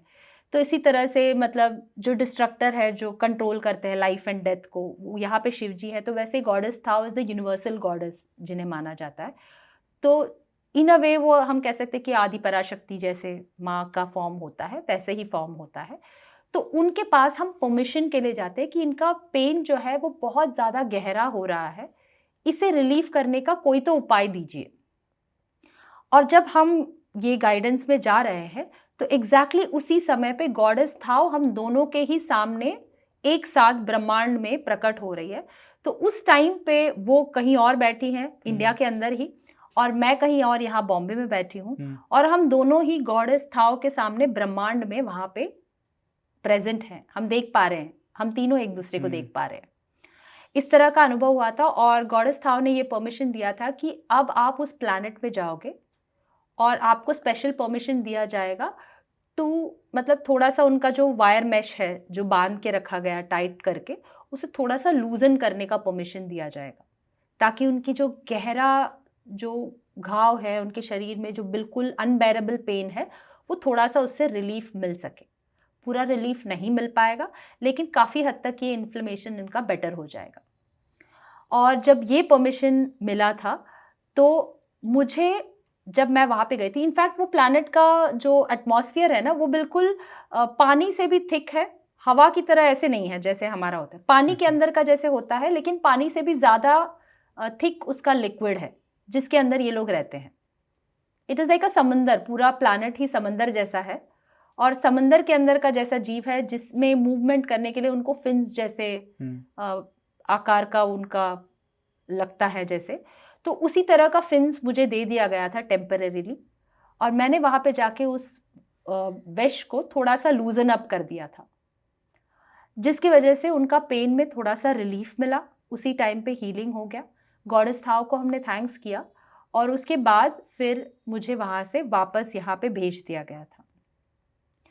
और उसके बाद हमने जब देखा था, उन्होंने उसका पूरा अकाउंट लिख के, जो एक्सपीरियंस रहा था उसका अकाउंट लिख के उन्होंने मुझे मेरे साथ शेयर किया था एज अ वर्ड डॉक्यूमेंट। कहा था कि मैं इसे एक लाइफ टाइम मेमोरी बना के अपने साथ रखूँगी क्योंकि ऐसा अनुभव मैंने कभी नहीं किया है और शायद ही आगे कर पाऊँगी। और उसके बाद मैं कह सकती हूँ कि उसमें उनके शरीर में अराउंड 20% का इम्प्रूवमेंट दिखा क्योंकि उन्हें ये कंप्लीट करना था और उनसे ये कहा गया था कि आपको 30 इयर्स और यहाँ पे लाइफ टाइम में जीना है। लेकिन जैसे हम कहते हैं ना कि टाइमलाइन वेरी होता है, तो यहाँ का 30 वर्ष जो है वहाँ के लिए जैसे 3 महीने का टाइम होता है, तो टाइमलाइन वेरी होता है। जैसे हम सैटर्न का एक दिन जो होता है वो 27.5 वर्ष का होता है, तो इतना टाइम लगता है उसे अनुभव करने में। तो टाइमलाइन जो है हर प्लैनेट का, हर जगह का, हर ब्रह्मांड का अपने हिसाब से चलता है। यहाँ का टाइमलाइन बिल्कुल डिफरेंट है और हम जैसे सोचते हैं वैसा नहीं आता है। तो इतना गहरा रहा और उसके बिल्कुल बाद मतलब मेरे खुद के रोंगटे खड़े हो गए थे। मैंने खुद अपने आप को उस लिक्विड में जाते हुए, मेरे फिन्स को मैंने अनुभव किया था, उनको रिलीव करते हुए मैंने महसूस किया कि कैसे उनका पेन रिलीव हो रहा है, मतलब वो रिलैक्स्ड हो रही थी। और उसके तुरंत बाद ही उनका हीलिंग होना शुरू हो गया था। अराउंड 20-25% तक उनका बेटरमेंट हो गया और वो कंडीशन और वर्सन नहीं हुआ, थोड़ा सा बेटर ही हुआ, लेकिन पूरी तरह से जैसे बताया गया था वो हील नहीं हुआ। तो उन्हें इस जन्म में इस धरती पे जो भी कंप्लीट करना है, जब वो कंप्लीट कर लेंगी तब उससे पूरी तरह से उनको रिलीफ मिल जाएगा और वो वायर मेश से दूर होके दोबारा वो रक्षक बन के उनके प्लैनेट पे उन सोल के साथ वो मर्ज हो जाएंगे। मतलब बहुत ज़्यादा थोड़ा मुश्किल है बिलीव करना, मतलब ऐसा हो सकता है, ऐसा हुआ है? बिल्कुल ऐसे, मतलब मेरे अनुभव से ही मैं बोल रही हूँ। और उन्होंने एक और चीज़ जो कही थी उस टाइम पे कि मुझे, और उन्होंने बहुत हंस हंस के उसी ट्रांस स्टेट में जब वो रिलीफ उनको मिल गया था, उनकी हीलिंग हो गई थी, वो तब तक भी ट्रांस में थी। और क्योंकि उनका मतलब एक हायर लेवल की सोल है, एक स्ट्रॉन्गर प्लैनेट को वो बिलोंग करती हैं, उनका पार्ट ऑफ द सोल, तो उसी स्टेट में उन्होंने ये कहा था कि आप यहाँ पे बिलोंग नहीं करते हो, आप क्या कर रहे हो यहाँ पे, you don't belong to this world, आपको यहाँ पे नहीं होना चाहिए। किसने बोला? उन्होंने ही, जिनके साथ मैंने सेशन किया था, उन्होंने मुझसे ये कहा उसी ट्रांस स्टेट में। उनकी आवाज़ अलग थी उस टाइम पे। और जब उन्होंने ये कहा था तो मेरे सोल को भी ये पता था, तो मैंने कहा था कि मैंने ये चूज़ किया है कि मुझे यहाँ पे रह के यहाँ के लोगों को मदद करना है, इसीलिए मैंने कॉन्शियसली चूज़ करके यहाँ पे रहने का निर्णय लिया है। ऐसे कहते हुए मैंने एंड किया था। तो उन्होंने जो मेरी एनर्जी है उसे फील किया था। उन्होंने कहा था एक जैसे सूरज का सुबह का धूप होता है, उसमें अगर एक हल्का सा एक पर्दा लगा दो, जैसे एक सफ़ेद रंग का एक हल्का सा एक चुनरी गिरा दो, तो ऐसे सुकून की जो वार्मथ आती है उसमें से, डिफ्यूज लाइट आती है, डिफ्यूज लाइट, जो आपको एक सुबह के ठंडे मौसम में एक आराम सुकूनदायक जैसे एनर्जी देता है, वैसे आपकी एनर्जी है, ऐसे उन्होंने ये कहा था। और इसका प्रमाण मैं ऐसे दे सकती हूँ क्योंकि कुछ टाइम पहले मैंने अपना ऑरोस्कोपिक रिपोर्ट बनवाया था, जो पिछली बार भी मैंने कहा था कि मैंने अपना, तो उसमें मैंने ये अनुभव किया कि जो मेरा ऑरा है वो ऑलमोस्ट 1500 मीटर्स तक फैला हुआ है। 1.5 किलोमीटर। लेकिन ये हमारे लिए भी पॉसिबल है। एक आम इंसान के लिए जो ऑरा होता है वो ऑलमोस्ट 3 to 6 फीट तक का डिस्टेंस कवर करता है। 7 लेयर्स जो होते हैं। पहला जो लेयर है आपके 2 से 3 इंच तक की दूरी पे होता है शरीर के, फिर एक एक लेयर जो है वो बढ़ते जाता है। जो सबसे आउटर मोस्ट एथरिक लेयर का जो आउटर ऑरा होता है, इसका जो एक्सटेंशन है वो कई किलोमीटर तक हो सकता है। माना जाता है कि जो योगी होते हैं, सन्यासी होते हैं, नागा बाबाज जो बहुत गहरे तपस्या में जाते हैं, मेडिटेशन में करते हैं, इनका जो ऑरा है कई सारे किलोमीटर्स तक, दूर दूर तक इनकी जो ऑरा है वो फैलती है और इनका प्रेजेंस बहुत स्ट्रांग भी होता है। लेकिन इसमें एक चीज़ का बहुत ज़्यादा आपको ध्यान रखना ये ज़रूरी है कि कई बार आपकी जो ऑरा है सेंसिटिव भी हो सकती है, इसीलिए बाहर के लोगों से आपका जो ऑरा है वो कई बार वीकन भी हो सकता है। इसीलिए आपको ऑरा प्रोटेक्शन, क्लेंजिंग और जो मंत्र जाप करके जो आप ये करके क्रॉस करके उसे प्रोटेक्ट करके रखते हो, ये करना आपके लिए बहुत बहुत ज़्यादा ज़रूरी होता है, ताकि आप इजीली दूसरों की एनर्जीज़ को अट्रैक्ट भी ना करो, अनवांटेड एनर्जीज़ को, और अपने जो अंदर के पॉजिटिव एनर्जीज़ है वो किसी और को ड्रेन करते हुए पास ऑन ना कर दो। ओके, सो ड्यूरिंग दिस जब हम बात करते हैं ट्रांसस्टेट या फिर हम पास्ट लाइफ रिग्रेशन या फ्यूचर लाइफ प्रोग्रेशन की बात करते हैं, इस बीच में एक बहुत ही अच्छा एक टर्म आता है इनर चाइल्ड हीलिंग का कॉन्सेप्ट आता है। वो क्या कॉन्सेप्ट है? तो इनर चाइल्ड अगर हम देखते हैं, कई बार जो है ना इंसान घबराया हुआ रहता है, उनके अंदर का सेल्फ कॉन्फिडेंस पूरी तरह से ख़त्म हो गया होता है, टूट गए होते हैं, या बचपन से ही वो बहुत डरे सहमे से होते हैं। तो इनर चाइल्ड जो होता है, हमारे बचपन में एक बच्चे को क्या चाहिए होता है? ऐसी क्या चीज़ें हैं जो उस बच्चे के मन में एक डर पैदा किया है, और क्या ऐसे पहले के जो ट्रॉमास रहे हैं जो उस बच्चे को बड़े होने के बाद भी इम्पैक्ट कर रहा है, जिसकी वजह से वो उस ट्रॉमा से बाहर नहीं निकल पा रहे। कई बार लोग जो है पब्लिक स्पीकिंग से डरते हैं, स्टेज पे उठने से डरते हैं, कई लोग सक्सेस से डरते हैं, कई लोग अपने मन की बात कभी एक्सप्रेस कर ही नहीं पाते। कई लोगों को ऐसे लगता है कि यार कोई मुझे मार रहा है, पीट रहा है, कोई अनड्यू एडवांटेज ले रहा है, तो शायद ये मेरा नसीब है, मैं इसी के लिए, मेरा जन्म ही इसी के लिए हुआ है कि मैं इसे सहूं। पर एक्चुअल में कई बार हो सकता है कि आपके बचपन में हुआ कोई ऐसा घटना या कोई ऐसी परिस्थिति जिसमें आपको ये बताया गया हो कि जैसे सेक्सुअल अब्यूज़ होते हैं, तो बोला जाता है कि किसी को बताना मत वरना पाप लगेगा, या आपको कोई पकड़ के लेके जाएगा, या आपको सभी लोग डिस्कार्ड करेंगे। इस तरह के डर जो है मन में बिठाया जाता है। कई सारे लोग अपने अंदर के घाव को बता ही नहीं पाते हैं। कई बार ये जो ऐसे ट्रॉमा होते हैं वो ऐसे स्टेज पे आते हैं जहाँ पे आप शायद ठीक से बोल भी नहीं पाते हो। जैसे सेक्सुअल अब्यूज़ होता है कुछ महीने के ही बच्चों में, और 1 साल 2 साल के बच्चे को रेप किया जाता है और उन्हें मार दिया जाता है। तो जब इमीडिएटली जब वो अगला जन्म लेते हैं तो हो सकता है उसी ट्रॉमा के साथ वो पैदा हुए हैं इमीडिएटली। ऐसा कोई केस आपने हैंडल किया? ओ गॉड, ये इनर चाइल्ड ट्रॉमा का अगर ये ऐसे कह सकते हैं तो फिजिकल अब्यूज़ का एक ख़ास केस आया था, बहुत ही सेंसिटिव केस है ये। सेंसिटिव इसीलिए है क्योंकि यहाँ पे जो बच्ची है जो मेरे पास आई थी, अब वो कॉलेज में पढ़ती है, और इसके साथ ऐसे हो गया था कि बार बार जो सेक्सुअल अब्यूज़ था इसके अपने खुद के पिताजी ने किया था। जब मैंने बात करने की कोशिश की, समझने की कोशिश की, उस बच्चे के मन के अंदर झांकने की कोशिश की, तो इसके परिवार वालों ने ना पूरी तरह से इसे झुटला दिया था। मतलब वो एक्सेप्ट करने के लिए ही रेडी नहीं थे, इंक्लूडिंग हर ओन मदर। ऐसा कुछ हुआ है कि ऐसा कुछ हो सकता है। उनका ये मानना था कि बिल्कुल नहीं, बट बच्चा तुम अपने मनगढ़ंत कहानियां बता रहे हो, ऐसे कैसे हो सकता है कि पापा ने आपके साथ ही किया। और हुआ ऐसे था कि उनका पापा और मम्मी का लव मैरिज हुआ था। तो उस मदर के लिए ये एक्सेप्ट कर पाना कि उसका पति जिससे उसने प्यार करके शादी किया है वो अपने ही बेटी के साथ ऐसा कुछ कर सकता है, ये एक्सेप्ट करना उनके लिए भी एक तरफ से एक ट्रॉमा ही कह सकते हैं। वो एक डिनायल मोड पे चली गई थी, वो एक्सेप्ट ही नहीं कर पा रही थी, जिसकी वजह से उन्होंने अपने बच्चे के ऊपर ध्यान देना बंद कर दिया। और वो बच्ची जो है खुद को ही आज तक दोषी मानती रही कि मैं ही कहीं गलत हूँ जिसके वजह से मेरे साथ ये हो रहा है, आई डिजर्व दिस। और इसके वजह से उसने एक और जो चीज़ जो जब उससे सामने रखी ना तो मेरी आंखें भर आई थी। मुझे याद है उसने कहा था कि मैम मैं सिर्फ इसीलिए मैं अपने पापा को अलाउ करती रही क्योंकि एक ही कंडीशन था मेरा कि वो मेरी छोटी बहन के साथ ये चीज़ रिपीट ना करे। मैंने पापा से कह दिया था कि चाहे कुछ भी हो जाए मेरी छोटी बहन को वो छोड़ देंगे, और उन्होंने ये प्रॉमिस दिया था, इसीलिए मैंने उनको करना ये अलाउ किया था।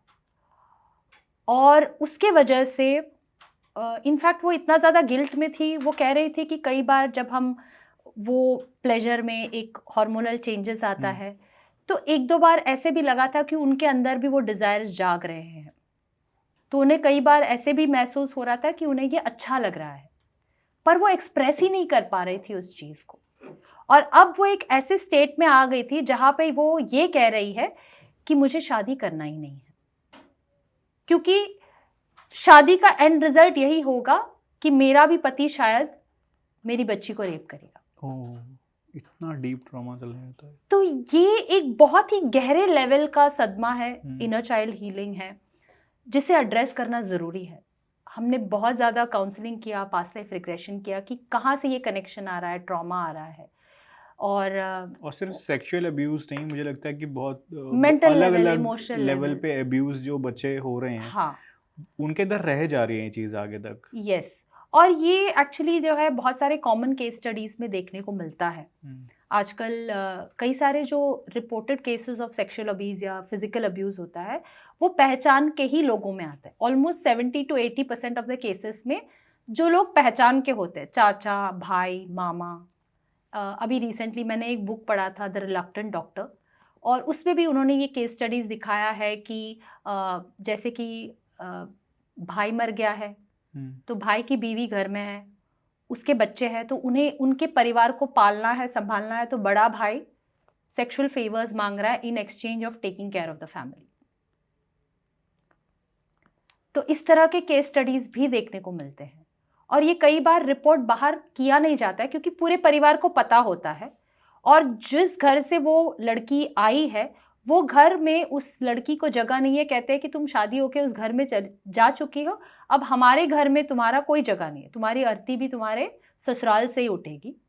अब वो कहीं जा नहीं सकती है क्योंकि गांव के लोग हैं मोस्टली, मतलब पढ़े लिखे नहीं होते, अपना खुद का वो परवरिश नहीं कर सकते, संभाल नहीं सकते, उनके खुद के परिवार और बच्चे हैं, तो अब क्या करें।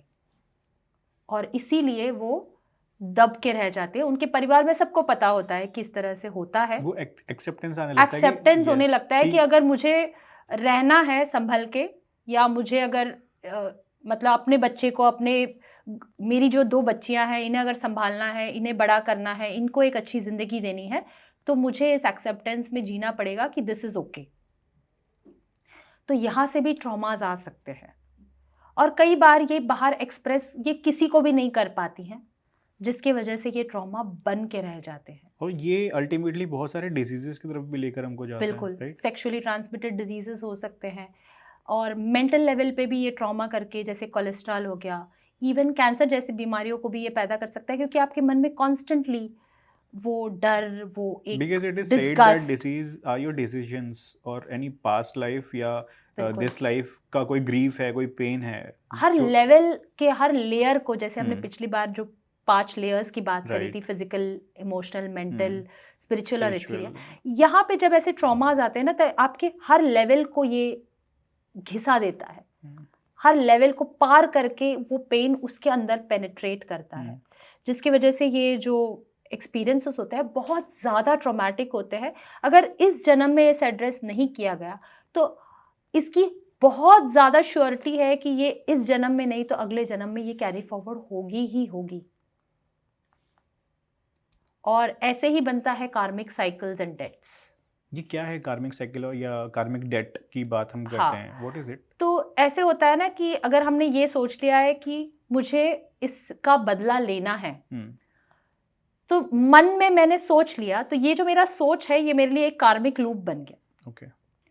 तो जब तक मैं इसका बदला किसी और जन्म में उस इंसान से नहीं ले लेती, तब तक मैं उस साइकिल को तोड़ नहीं पाऊंगी। और अगर मैंने वो बदला लेते लेते उस इंसान ने कहा कि इस इंसान ने इस जन्म में मेरे साथ इतना बड़ा पाप किया, इसका तो मैं बदला लेकर ही रहूंगा, और ये बन जाता है कार्मिक लूप। तो इस तरह से अगर हम देखते हैं कि मैंने तो इसके साथ कुछ भी नहीं किया है, इसके बावजूद भी हम देखते हैं कि किसी इंसान ने आपको बहुत बड़ा धोखा दे दिया, आपका बहुत बड़ा पैसा लेकर के वो कहीं फरार हो गया।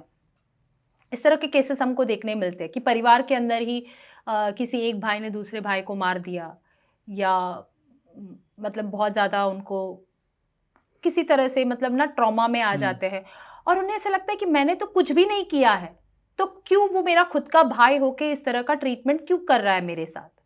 तो हो सकता है कि किसी पास्ट जन्म में आपने उनके साथ कुछ ऐसे किया हो जिसका बदला वो इस जन्म में ले रहा है। और अगर आपने ये जानते हुए इस साइकिल को ब्रेक नहीं किया, मतलब आप साइकिल को कैसे ब्रेक कर सकते हो, जब आप अवेयरनेस में आ जाते कर लो उसको, आप अवेयरनेस में आ जाते हो। अवेयरनेस में आके आपको ऐसा लगता है कि अच्छा पिछले जन्म में मैंने ये किया था। आप PLR से भी इसे पता कर सकते हो कि ऐसे कुछ हुआ था, और नहीं भी हुआ था तो आप ये जान लो कि ये कोई कार्मिक का साइकिल है जो जिसके वजह से ये इंसान मेरे साथ इस तरह से बिहेव कर रहा है, और अब मुझे इसके साथ कोई लेना देना नहीं है, मैं इस साइकिल को यहीं पे तोड़ना चाह रहा हूँ या चाह रही हूँ। जब ये इंटेंशन आपके मन में आ जाता है तो आप उस पैटर्न को या साइकिल को, उस लूप को ओपन कर देते हो ताकि वो फिर से वो लूप ना बने। okay. और वहीं पे वो इंसान के साथ जो भी रिश्ता था अच्छा बुरा वो वहाँ पे कट हो जाता है। तो ये मेंटल ब्रेक थ्रू के लिए हम कॉग्निटिव बिहेवियरल थेरेपी भी यूज़ करते हैं? कॉग्निटिव बिहेवियरल थेरेपी का अगर हम बहुत अच्छा एग्जाम्पल दें तो हम अभिमन्यु का दे सकते हैं। हाँ प्लीज़ प्लीज़। अभिमन्यु का जो एग्जाम्पल है, हम कहते हैं कि उत्तरा के पेट पे जब वो गर्भवती थी तो कृष्ण जी ने उनको चक्रव्यूह में प्रवेश करने का जो रास्ता है वो बता दिया था, जो आने वाला है कि चक्रव्यूह के पैटर्न को हम कैसे तोड़ के अंदर जा सकते हैं, ये टेक्निक उन्हें बता दिया था। लेकिन बाहर आने का जो टेक्निक बताने से पहले उसकी माँ जो है सो गई थी, जो कृष्ण की बहन थी, तो वो सो गई थी और इसी के वजह से कृष्ण जी ने वहाँ पे वो कंटिन्यू नहीं किया था। ये भी एक वजह थी क्योंकि अगर ये घटना वहाँ पे नहीं घटती, अभिमन्यु उस चक्रव्यूह में फंस करके नहीं अपना जान देते, तो शायद अर्जुन जो है वो कभी किसी और को मार के उस युद्ध को खत्म करने का साहस ले ही नहीं पाते। शायद इसी के वजह से अब आप देख रहे हो कि ये जो बच्चा है अपने माँ के गर्भ में है, इसके बावजूद भी उसे कहाँ से ये नॉलेज की प्राप्ति हुई कि उसे चक्रव्यूह में अंदर जाने का या प्रवेश करने का मार्ग उसे मिल गया था। तो ये एक टाइप ऑफ कॉग्निटिव पैटर्न है जो आपके मेमोरी में सिर्फ जो माँ है, वो कहते हैं कि पौष्टिकता जो है आप खाते हो पीते हो वो बच्चे के पास जाता है, न्यूट्रिशन जाता है, बट सिर्फ न्यूट्रिशन ही नहीं, आपके कॉग्निटिव लेवल्स का जो भी इमोशन है, आप जो फील कर रहे हो, महसूस कर रहे हो, उन सारी पैटर्न्स को भी वो बच्चा एक्सपीरियंस कर पाता है गर्भ में रहते हुए ही। इसी की वजह से आज के दिन पे गर्भ संस्कार जैसे हमारे प्राचीन काल से बनाए हुए उस ऋषिमुनियों का जो है रिवाइव हो करके आ रहा है कि किस तरह से आप एक स्टैंडर्ड प्रेगनेंसी को और अच्छा एक्सपीरियंस में कन्वर्ट कर सकते हो। अच्छी चीज़ों का सुनना, अच्छे मतलब सिर्फ एक माँ का ही रोल नहीं, एक पिताजी का भी रोल होता है जहाँ पे अपने वाइफ के साथ अच्छा बर्ताव करे, वो अपने फाइनेंसेस को सिक्योर करे, अपने फ्यूचर के लिए प्लान करे ताकि वो आने वाले बच्चे को एक अच्छी ज़िंदगी देने का। तो ये जब प्लानिंग दोनों मिल करके एट द फिजिकल, इमोशनल और मेंटल लेवल पे करते हैं, क्योंकि एक बच्चा जो है सिर्फ एक माँ के गर्भ में नहीं, वो एक पिताजी के एक स्पर्म से भी बनता है वो। और वहाँ पे अगर उसका इमोशंस, अगर उसका फादर एक ड्रग एडिक्ट रहा होगा जब उसने शायद उसकी माँ को रेप करके ये किया होगा, तो उस बच्चे का कहीं ना कहीं उस डीएनए का असर, उस ड्रग एडिक्शन का ये जो ट्रॉमेटिक असर है उस बच्चे में दिखाई देगा। तो इस तरह से जो हम कहते हैं जेनेटिक बीमारियां होती है, हम कहते हैं कि ये जेनेटिक बीमारी कि आपके पूर्वज में किसी को हार्ट की डिजीजेस थी या आपके लीनेज में ये देखा गया कि उनके स्किन में विटिलिगो का पैचेस था, तो उसके वजह से आपको आया है। बट साइंस अभी ये प्रूव कर चुका है कि जो डिसीजेज हैं उसका आपके जेनेटिकल कोहेरेंस से, वहाँ से अगर आ रहा है, इससे कोई इसका एश्योरिटी नहीं है, फिक्स नहीं है कि वहीं से आ रहा है। It's your decision. मतलब एक वो डिसीजन भी होता है, कई बार ना हम देखते हैं कि ये सप्रेस्ड भी रहता है कई सारे। मतलब अगर एक इंसान का डीएनए या उसका अंदर का स्ट्रक्चर वो काफ़ी स्ट्रॉन्ग सोल है, तो वो कहता है कि मेरे लिए ये डिजीज जो है एक सुपरफिशियल लेवल पे ही रहेगा, ये बाहर उठ के नहीं आएगा। पर ये जब अगले लेवल पे जाता है, यानी कि उनके बच्चे के लेवल पे जाता है, अगर वो बच्चे का डीएनए में कहीं ना कहीं कुछ वीकन हो गया या उनका इमोशंस इनके प्रेगनेंसी के दौरान या सेक्सुअल यूनियन के दौरान अगर कहीं वीक हो गया, तो हम ये एक्सपीरियंस कर पाते हैं कि कहीं ना कहीं वो जो सप्रेस्ड इमोशन या बीमारी जो अब उसके पेरेंट्स में नहीं आई थी, वो एक जनरेशन छोड़ के अगले जनरेशन में आ जाती है, यानी कि नाना जी से सीधा पोते में आ गया। बट कुछ हैं ऐसे, जैसे HIV की भी अगर बात करते हैं तो वो डेफिनेटली पेरेंट्स से बच्चों में ट्रैवल हो रहा है। राइट। तो ये कॉग्निटिव पैटर्न्स ही होता है। तो ये सिर्फ आपके खाने का जो पौष्टिकता है या न्यूट्रिटिव वैल्यू ही नहीं जो ट्रांसफर होता है, बल्कि आपका इमोशंस, आपके जो फीलिंग्स है, आपके थॉट्स है, आप क्या सोचते हो, कैसी बातें बताते हो। जैसे कोई माँ जो है अगर कंटिन्यूसली विष्णु सहस्त्रनाम सुन रही है, तो उसके बच्चे में ऑटोमेटिकली विष्णु जी के गुण दिखाई देंगे। या मतलब जैसे चंचल होगा बच्चा, मतलब काफ़ी एक्टिव होगा, स्मार्ट होगा, उसे लीडर, उसके अंदर ऑटोमेटिकली लीडरशिप के स्किल्स आएंगे। जैसे कि अगर मैं खुद का ही एग्जांपल दे दूँ तो मैं अपनी छोटी बेटी के प्रेगनेंसी के दौरान मैंने ललिता सहस्त्रनाम, जो मुझे कई सालों से पढ़ने की इच्छा थी, तो कभी मुझे एक सेंटेंस भी नहीं आता था, और जब मैं अपनी छोटी बेटी के साथ प्रेग्नेंट थी तो automatically with in 3 days during Navratri मैंने ऐसे चैंट करना शुरू कर दिया था जैसे कि मैं पता नहीं कितने जन्मों से इसको चैंट कर रही या कितने सालों से मैं जानती हूँ बाय हार्ट इसको।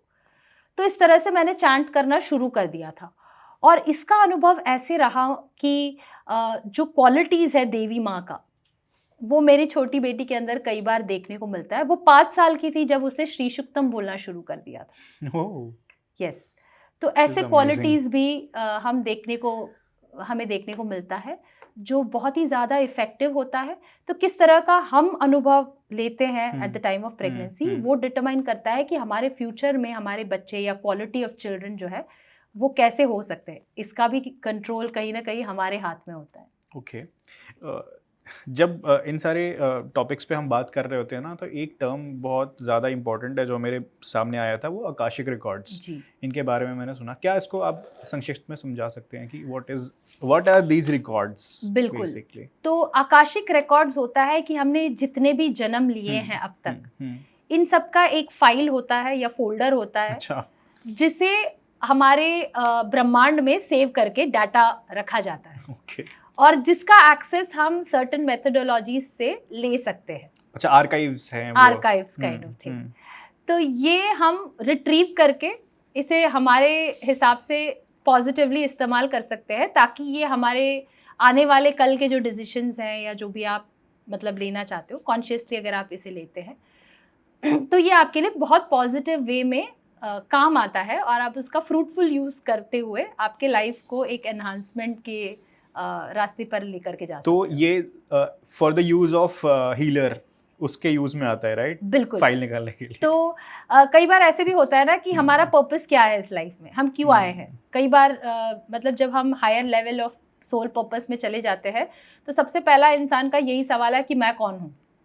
ये सवाल आता ही है, और मैं यहाँ पे क्यों आया हूँ, क्या कर रहा हूँ मैं यहाँ पे। तो इस तरह के जब सवाल आते हैं तो ये आकाशिक रिकॉर्ड्स जो है वो उसे रिट्रीव करके कहाँ से ये थॉट्स आ रहे हैं, हमें क्या करना है इस जन्म में। तो एक मिशन, एक पर्पस, हमारे लाइफ का एक गोल मिल जाता है, जिसके थ्रू उसमें या एक पाथवे बन जाता है जिसमें हम फर्दर एक्सप्लोर करते हुए ये जान सकते हैं कि आगे हमें क्या करना चाहिए। Okay, yes. I want to ask you one last question. मतलब मेरे दिमाग में काफ़ी टाइम से ये सवाल है, मुझे लग रहा है कि ये सही वक्त है पूछने का। बिल्कुल। हम डेथ बेड विजन की बात करते हैं, मतलब जो इंसान अपने आखिरी चरण में है लाइफ के, उसको अपने आसपास ना अपने कुछ एंसेस्टर्स या कुछ ऐसी चीज़ें या फिर कुछ ऐसे दूसरे यूनिवर्स या मेटावर्स से लोग वहाँ पे दिख रहे होते हैं। ऐसा बोला भी गया है पुराणों में भी, और लोग भी बताते हैं कि उसके आसपास कुछ ऐसे लोग दिखते हैं जो उसके एंसेस्टर्स थे, जिसको हम डेथ बेड विजन या कुछ ऐसा बोलते हैं।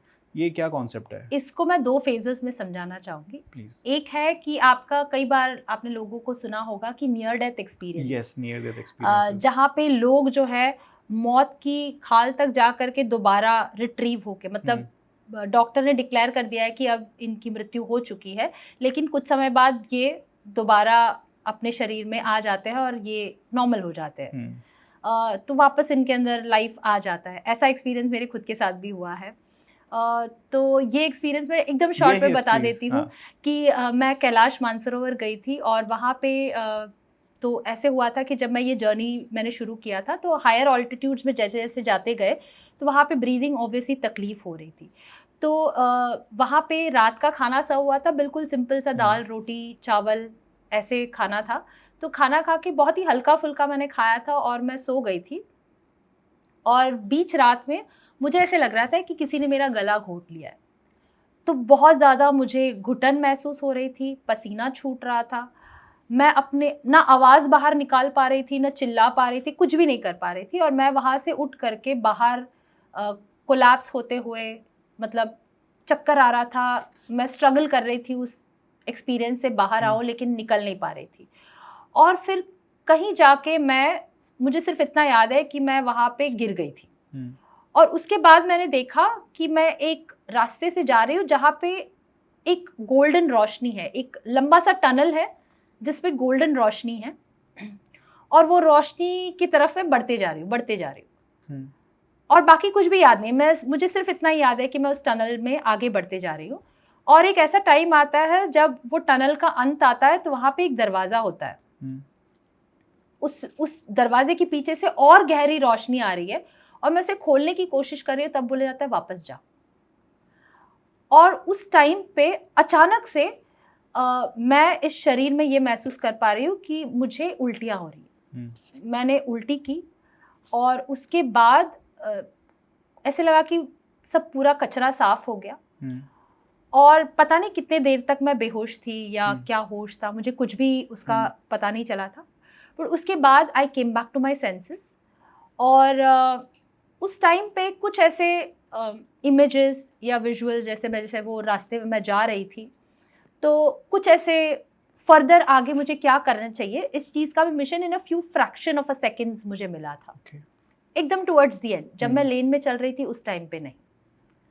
और ये एक फेज हो गया जहाँ पे हम कह सकते हैं कि नियर डेथ एक्सपीरियंस है, जब आपका पुनर्जन्म होता है। ऐसा एक्चुअली मैंने और भी कुछ लोगों से बात की और जो माउंटेनियर्स हैं जो एक्सपीडिशंस कर रहे हैं हिमालय में, तो वहाँ से मुझे एक चीज़ ये भी पता लगी, जो आप नियर डेथ एक्सपीरियंस बता रहे हो उन्होंने भी बताया था, बट कहीं ना कहीं वो लैक ऑफ ऑक्सीजन के वजह से भी उनको ये एक्सपीरियंस हो रहा था कि वो एक तो दिशा भ्रमित हो गए थे कि कहाँ जाना है नहीं जाना पता नहीं, अब वो एक जगह ही बैठ गए, उनको लग रहा है कि दिस इज आवर एंड, और फिर बाद में दोबारा से कहीं ना कहीं से ऊर्जा चेतना आती है उनके अंदर और वो दोबारा से रिवाइव करते हैं। तो एक ऐसा फेज होता है जहाँ पे दे लूज आइडेंटिटी और कनेक्शन विद द सेल्फ। तो एक एस्ट्रल प्रोजेक्शन या आउट ऑफ बॉडी एक्सपीरियंस भी कह सकते हो। कई बार आप ये भी देखते हो कि आपकी डेड बॉडी वहाँ पे और आप ऊपर से एक दृष्टि से आपके ही बॉडी को देख रहे हो। ये साधकों से भी, जो योगीज होते हैं, जो लोग डीपर मेडिटेशंस करते हैं, इनके लिए भी ये पॉसिबल है। 2020 जो कोविड का टाइम था, इसमें मैं जब मेडिटेशंस करती थी मेरे ऊपर भी मैंने खुद के ऊपर एक्सपीरियंस किया, जहाँ पे मैंने out of the body experiences लिया है मेडिटेशन के थ्रू से। बहुत कॉन्शियस थी, जहाँ पे मैं शरीर में बाहर निकल के अपने ही शरीर को ध्यान करते हुए देख पा रही हूँ। तो इस तरह के एक्सपीरियंसेस संभव हैं। और इसके बाद अगर हम डेथ का एक्सपीरियंस करें तो ये माना जाता है कि आपका जो भी रिफ्लेक्शन है फ्रॉम द पास्ट, बचपन से लेकर के, या ऐसे रिफ्लेक्शंस जो आपके लिए बहुत ज़्यादा ज़रूरी है, चाहे आपके पास जो बहुत क्लोज रहे हो, गाइड्स हैं, या कुछ ऐसे मौके या मोमेंट्स जो आपने बहुत खूबसूरती से उसे बिताया हो अपने परिवार के साथ, या अपने अपनों का जो फेजेस है या उनका चेहरा है, या जो बीत चुके हैं वो अब इस दुनिया में नहीं है लेकिन आपके बहुत करीब रहे हैं, या कुछ ऐसे पल जहाँ पे आपने बहुत कुछ पाया था, या आपका बहुत गहरा किसी चीज़ का जनरली कोई सदमा लगाया, व्हाटएवर, इस तरह का पूरा रिफ्लेक्शन है जो कुछ सेकंड्स में ही फ्लैशेस में आपको दिखाई देते हैं at the time of death. तो इसमें कई बार ऐसे होता है कि रिग्रेट्स भी आने लगते हैं कि काश मैंने ये कर लिया होता। तो ये जो काश वाला जो होता है ना, वो आप अगली बार फिर आप उस मिशन के साथ एक नए ब्लूप्रिंट के साथ पैदा हो। मुझे लग रहा है एक नया पॉडकास्ट करना पड़ेगा ये कॉन्वर्सेशंस और आगे लेकर जाने के लिए। मतलब मुझे एंड ही नहीं लग रहा। मतलब देयर आर बहुत सारी ऐसी चीज़ें हैं जो मुझे लग रहा है कि और ये भी चीज़ें वो भी चीज़ें, but anyway we have to stop somewhere. मुझे लग रहा है कि इसके ऊपर जैसा रिएक्शन आता है हम आगे और कंटिन्यू करेंगे और नए नए कॉन्वर्सेशंस के साथ। मुझे लग रहा है आपके पास बहुत सारे और केसेस ऐसे हैं, right? So these are something amazing. मतलब कि हमारा यूनिवर्स, हमारा नेचर इतने सारे पहलुओं से, इतने सारे परतों से घिरा हुआ है, और हम कितनी सारी चीज़ें ऐसी हैं जो अभी तक हमको पता नहीं है, जिनके बारे में हमने जाना नहीं, राइट? एक ही चीज़ ऑन एंडिंग नोट मैं ये कहना चाहूँगी कि जब साइंस और स्पिरिचुअलिटी की हम बात करते हैं, अगर साइंस किसी नए मुकाम पे ऑलरेडी पहुंच जाता है, किसी नए पीक को पा लेता है, और जब वो उस पीक पे पहुंचता है तो देखता है कि वहाँ पे आध्यात्म पहले से ही मौजूद था या अपना झंडा वहाँ पे गाड़ चुका है। तो आध्यात्म का जो प्रोग्रेस है वो इसीलिए आगे है क्योंकि इसमें ओपननेस है। जैसे science is driven by facts and figures, एक प्रूफ चाहिए होता है किसी चीज़ के एग्जिस्टेंस का, आध्यात्म उसको पूरी तरह से डिफाई कर देता है। इसीलिए इसका एक्सप्लोरेशन का जो वास्टनेस है वो और बढ़ जाता है। हाँ, मुझे लग रहा है कि बहुत सारे पॉडकास्ट कंक्लूजन पे ख़त्म होते हैं। मैं एक सवाल के साथ इसको एंड करना चाहूँगा। जैसे आपने बताया साइंस के बारे में, तो बहुत सारे जो साइंस के पक्षधर हैं और जो स्पिरिचुअलिटी के पक्षधर हैं, मैं एक ना बहुत ही प्रोमिनेंट डिबेट है जो इन दोनों के बीच में चलता है, वो ये कि स्पिरिचुअलिटी वाला साइड क्लेम करता है कि we were already there. Science वाले पक्ष कहता है कि आप तब क्यों क्लेम कर रहे हो जब हम वहां पहुंच गए, फिर आप बता रहे हो कि आप ऑलरेडी वहां पे हो, ये आपने क्यों नहीं बताया पहले आगे प्रखर रूप से। इस तरीके से ये क्लेम ये चलता रहता है। मुझे लग रहा है इसके ऊपर एक पॉडकास्ट में करने वाला हूँ, बहुत जल्द एक पॉडकास्ट करूंगा मैं। So I think we can end this है। Yes, absolutely. बहुत बहुत धन्यवाद Ashutosh ji, thank you so much for being here. And मुझे लग रहा है this was so mesmerising podcast, और सच में देयर वाज बहुत ऐसा ब्लेंड ऑफ थिंग्स था जो मैंने नई चीज़ें सीखी है यहाँ से, और बहुत सारे ऐसे चीज। अच्छा, एक सवाल मुझे लग रहा है जो पूछेंगी ऑडियंस डेफिनेटली, कि जो पास्ट लाइफ रिग्रेशन और ये सारी थेरेपी, ये कितना कॉस्टली होता है? बिल्कुल भी ऐसे अफोर्डेबल लेवल्स पे ही आते हैं ये थेरेपीज। जैसे बहुत एक्सपर्ट्स होते हैं, इसे बहुत हाई चार्जेस भी रखते हैं। जैसे मैंने देखा है कुछ लोग जो है 50,000 फॉर 15 मिनट कॉन्वर्जेशन भी रखते हैं आकाशिक रिकॉर्ड्स एक्सेस वगैरह के लिए। Okay. लेकिन जहाँ तक मैंने ये किया है, तो मैंने सोचा है कि इसको एज रीजनेबल एज पॉसिबल रखना चाहिए। तो इसका जो है कुछ थाउजेंड्स में, 4 फिगर्स में ही इसका जो प्राइसिंग है वो हो जाता है। और आप बहुत गहरा और मतलब I would say deeper experience ले सकते हो। आप दवाइयों के पीछे 10,000 खर्च कर रहे हो तो 5,000 तो इसके पीछे खर्च कर ही सकते हो, just to experience a very different perspective of life. Great. So that's all from our side for this podcast. Signing off, Ashutosh, और मैम की सारी details will be in the description. Connect with her and thanks for watching.